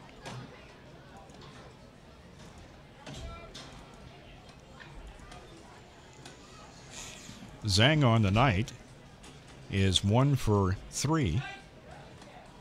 Sac fly RBI back in the third. Doubled picked up an RBI in the 5th. Other 2 times in the 1st and 7th were strikeout swinging. All of the respective meetings break up. Everyone back in their places. Zhang steps into the left-hander's batter's box to face the lefty Nolan Hunt. Estrada in on the grass at third, and a snap toss over to first almost picks off Monge Rodriguez. He does get back safely. Coming to the plate, and the bunt down the first base line is going to score a run. Ben Brook overthrows home, trying to get him, and the ball popped out of Connor Roll's glove. It's now 7-4.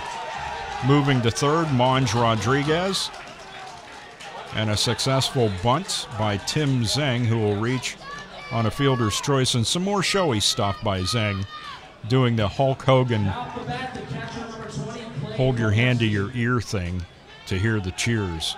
So it's who they are. 1 out, runners at the corners, and a run in.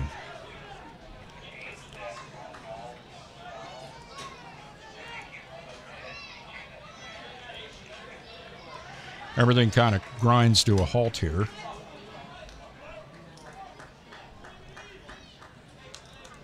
And now we're ready to go. At the plate, Konecki, swing and a miss, strike 1.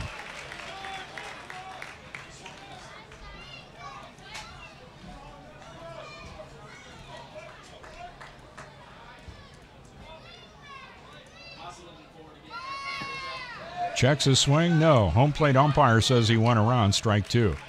Konecki wanted him to appeal to first, and it's like, no, when the home plate umpire calls the swing through, that's the end of that debate, if it even is a debate of any kind. 1 out, runners at the corners, 0-2 count, 7-4, Diamond Dogs lead. 0-2 pitch, high, off-speed pitch, count 1-2. Konecki's big enough that he could have hit that one. He is a tall young man. 1-2 count. Hunt's pitch. Weakly grounded foul down the third base line, and Blake Nation is going to field a ball after it rolled to a dead stop. Count remains 1-2.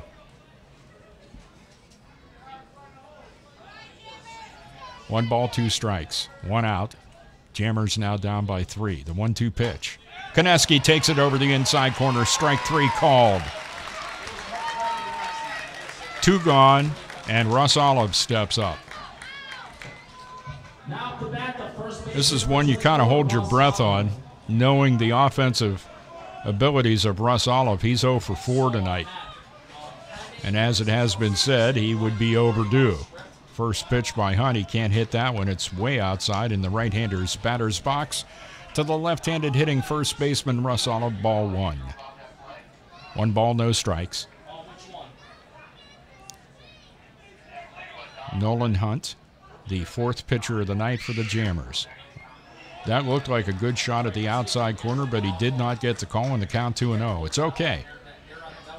Good to play it safe with Olive, but just remember this, a solo homer by Ben Porter in tonight's game too, and he's on deck. 2-0 count, 2 out, runners at the corners. That one misses high, outside, ball 3.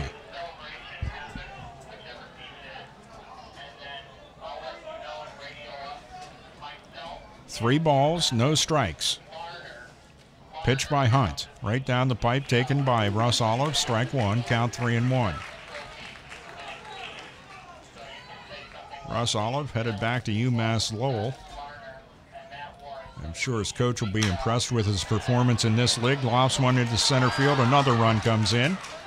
RBI single for Olive. As I said, you get a guy with that much offense in his bat, and you shut him down for 4 at-bats. Chances are he's going to be able to get 1 hit out of the night, and he does, and he picks up an RBI to go with it, driving home Alexis Monge Rodriguez to make it an 8-4 Diamond Dogs lead.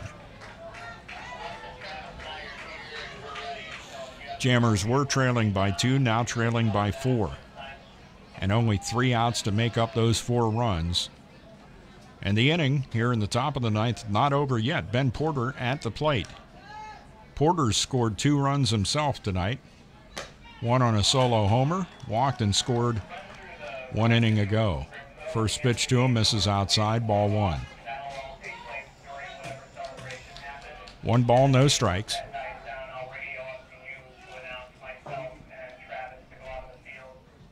Runner at second is Zhang. Down at first, Russ Olive. Next pitch from Nolan Hunt missed, ball 2. Ben Porter, 7th batter to the plate in the inning. 2 runs are in. That one's low, ball 3. And Nolan Hunt is frustrated. He steps off the rubber. I thought he was going to go back and kick the cleat cleaner, but he did not. 3-0 count. That one's over the outside corner. Count goes to 3-1. 3 balls, 1 strike. 2 out, 2 on. 8-4 Dawgs lead. 3-1 pitch by Hunt. Outside corner, strike 2. Count now 3-2.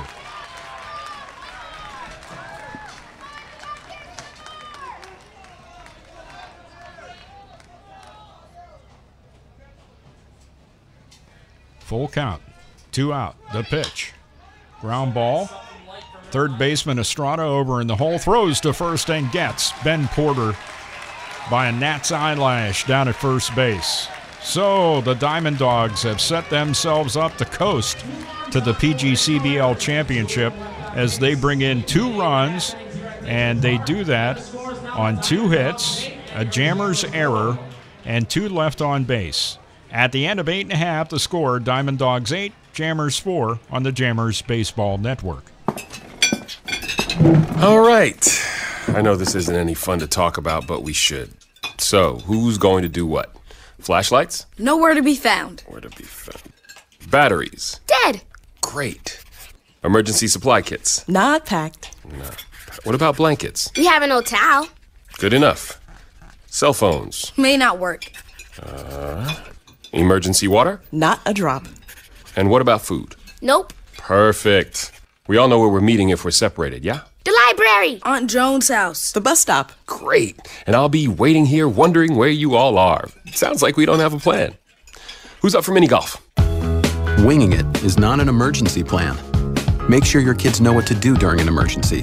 Who to call, where to meet, what to pack. Visit ready.gov/kids for tips and information. A public service announcement brought to you by FEMA and the Ad Council.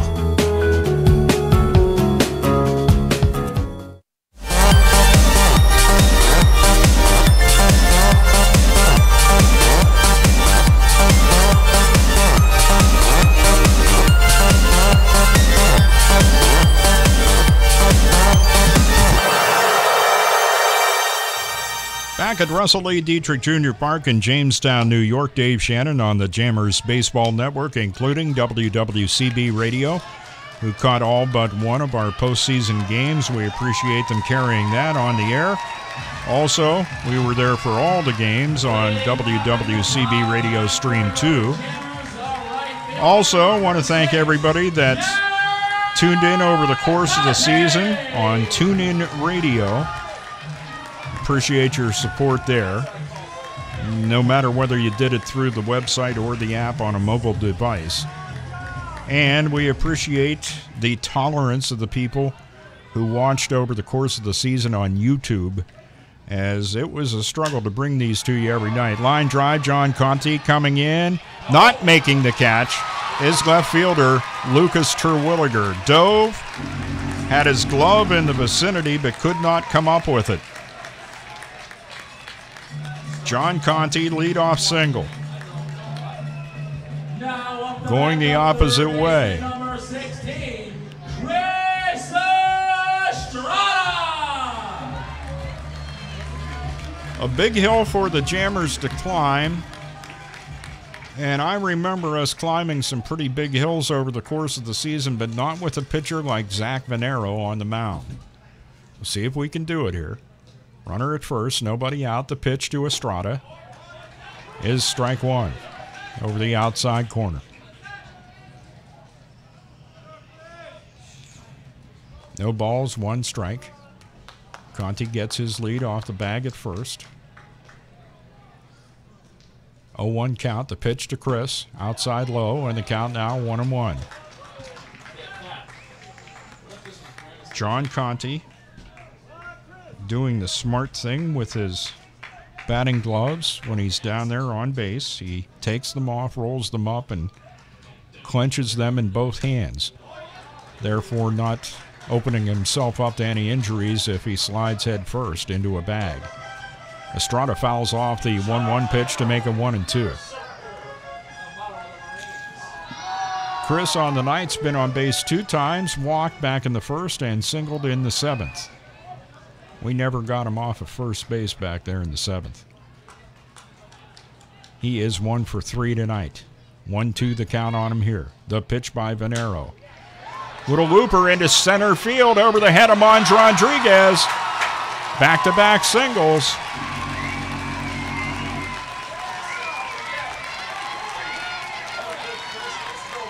Maybe Zach Venero is human after all. Number 17, Chris Conley. And now Chris Conley comes to the plate with 2 on and nobody out. He will not be laying down a sacrifice bunt like he did back in the 7th, I can assure you. He was on base once tonight, reached on an error to second baseman Joe Engel when he hit a grounder, and this infield has been so good. When you roll one out, it just keeps rolling right on the ground when it makes the transition from the grass to the dirt here. First pitch to Conley taken over the outside corner, strike one. Engel was expecting a hop and it went right between his legs and into right field. No balls and a strike to Conley. 2 on, nobody out. Jammers need 4 to tie. 8-4 the score. 0-1 pitch. Conley fouls one back to the home plate grandstand. The count now 0-2. Chris Conley's best rip of the night was one that left the ballpark but in foul territory right behind the Diamond Dogs bullpen down the right field line. 0-2 the count here. Venero is going to continue to stay out there, I can assure you. 0-2 pitch. Little popper coming in. Monge Rodriguez throws and just gets Conley. Both runners move up.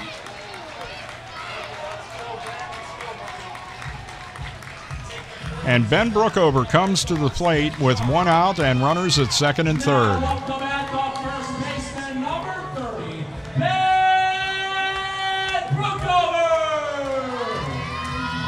Ben Brookover on the night is 0 for 4.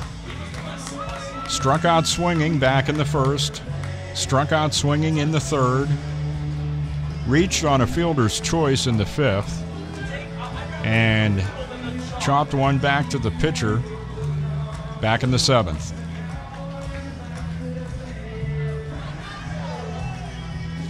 Inning started when Conti singled to left. Estrada then singled to center. Conley grounded out. Monge Rodriguez to Olive. That's where we stand. Ben Brookover's at the plate with 1 out the pitch. Ben fouls off the first Venero pitch, strike 1.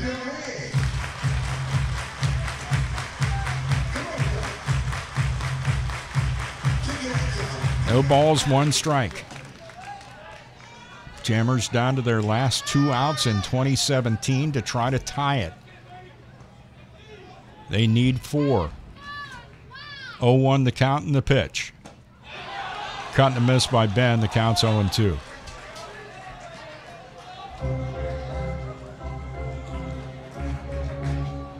No balls, 2 strikes, 2 on, 1 out. Single does just fine here. Estrada, a speedy runner out at second. Oh, my. High heat, swing and a miss, strike 3. Jammers down to their last out. Skylar Valentine will be the guy that'll try to keep this going for us. Now up the bat, the center fielder, number 2, Skylar Valentine. Well, the Diamond Dogs are ready to celebrate. Got a guy in the dugout with a camera ready to take pictures. I haven't heard the fat lady clear her throat yet, boys. Skylar hits a grounder to Ward Angle, and now she's singing her song. The Mohawk Valley Diamond Dogs defeat the Jammers by a final score of 8-4 as Skylar Valentine grounds out the second baseman Joe Angle, and that is that. It was going to be the end of the season one way or the other. And in this particular case, the end of the season means the Mohawk Valley Diamond Dogs are the PGCBL champions. Jammers won the regular season. They also won their one-game play-in, won the West Division playoff series, lost the first game to Mohawk Valley, won the second game here, and at Russell E. Dietrich Jr. Park tonight, they dropped this one to the Diamond Dogs by a final of 8-4. It's been my pleasure to bring you folks the action during the 2017 season, and it's always sad to go.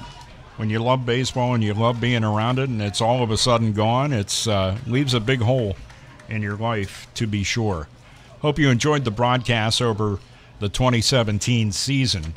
And once again, apologies. I know a lot of folks are used to watching video feeds of games, and it was not an easy thing to try to bring these to you over the course of the season. We did manage to get a couple of good broadcasts out here in the playoffs against the Diamond Dogs in the last 2 games of 2017. And we appreciate all the fans out there in Little Falls, New York that followed their team on the Jammers Baseball Network and the YouTube feed. Mohawk Valley Diamond Dogs are the PGCBL 2017 champs, winning tonight's game against the Jammers by a final of 8-4. I have nothing more to say, and I'm not going to stay for any celebrations or trophy presentations. Final score once again, Dogs 8, Jammers 4. For Anthony Barone, Hayden Carter, Scotty James, the rest of the Jamestown Jammers, and the outstanding staff here at Russell E. Dietrich Jr. Park. For the final time in 2017, this is Dave Shannon saying, good night, everybody.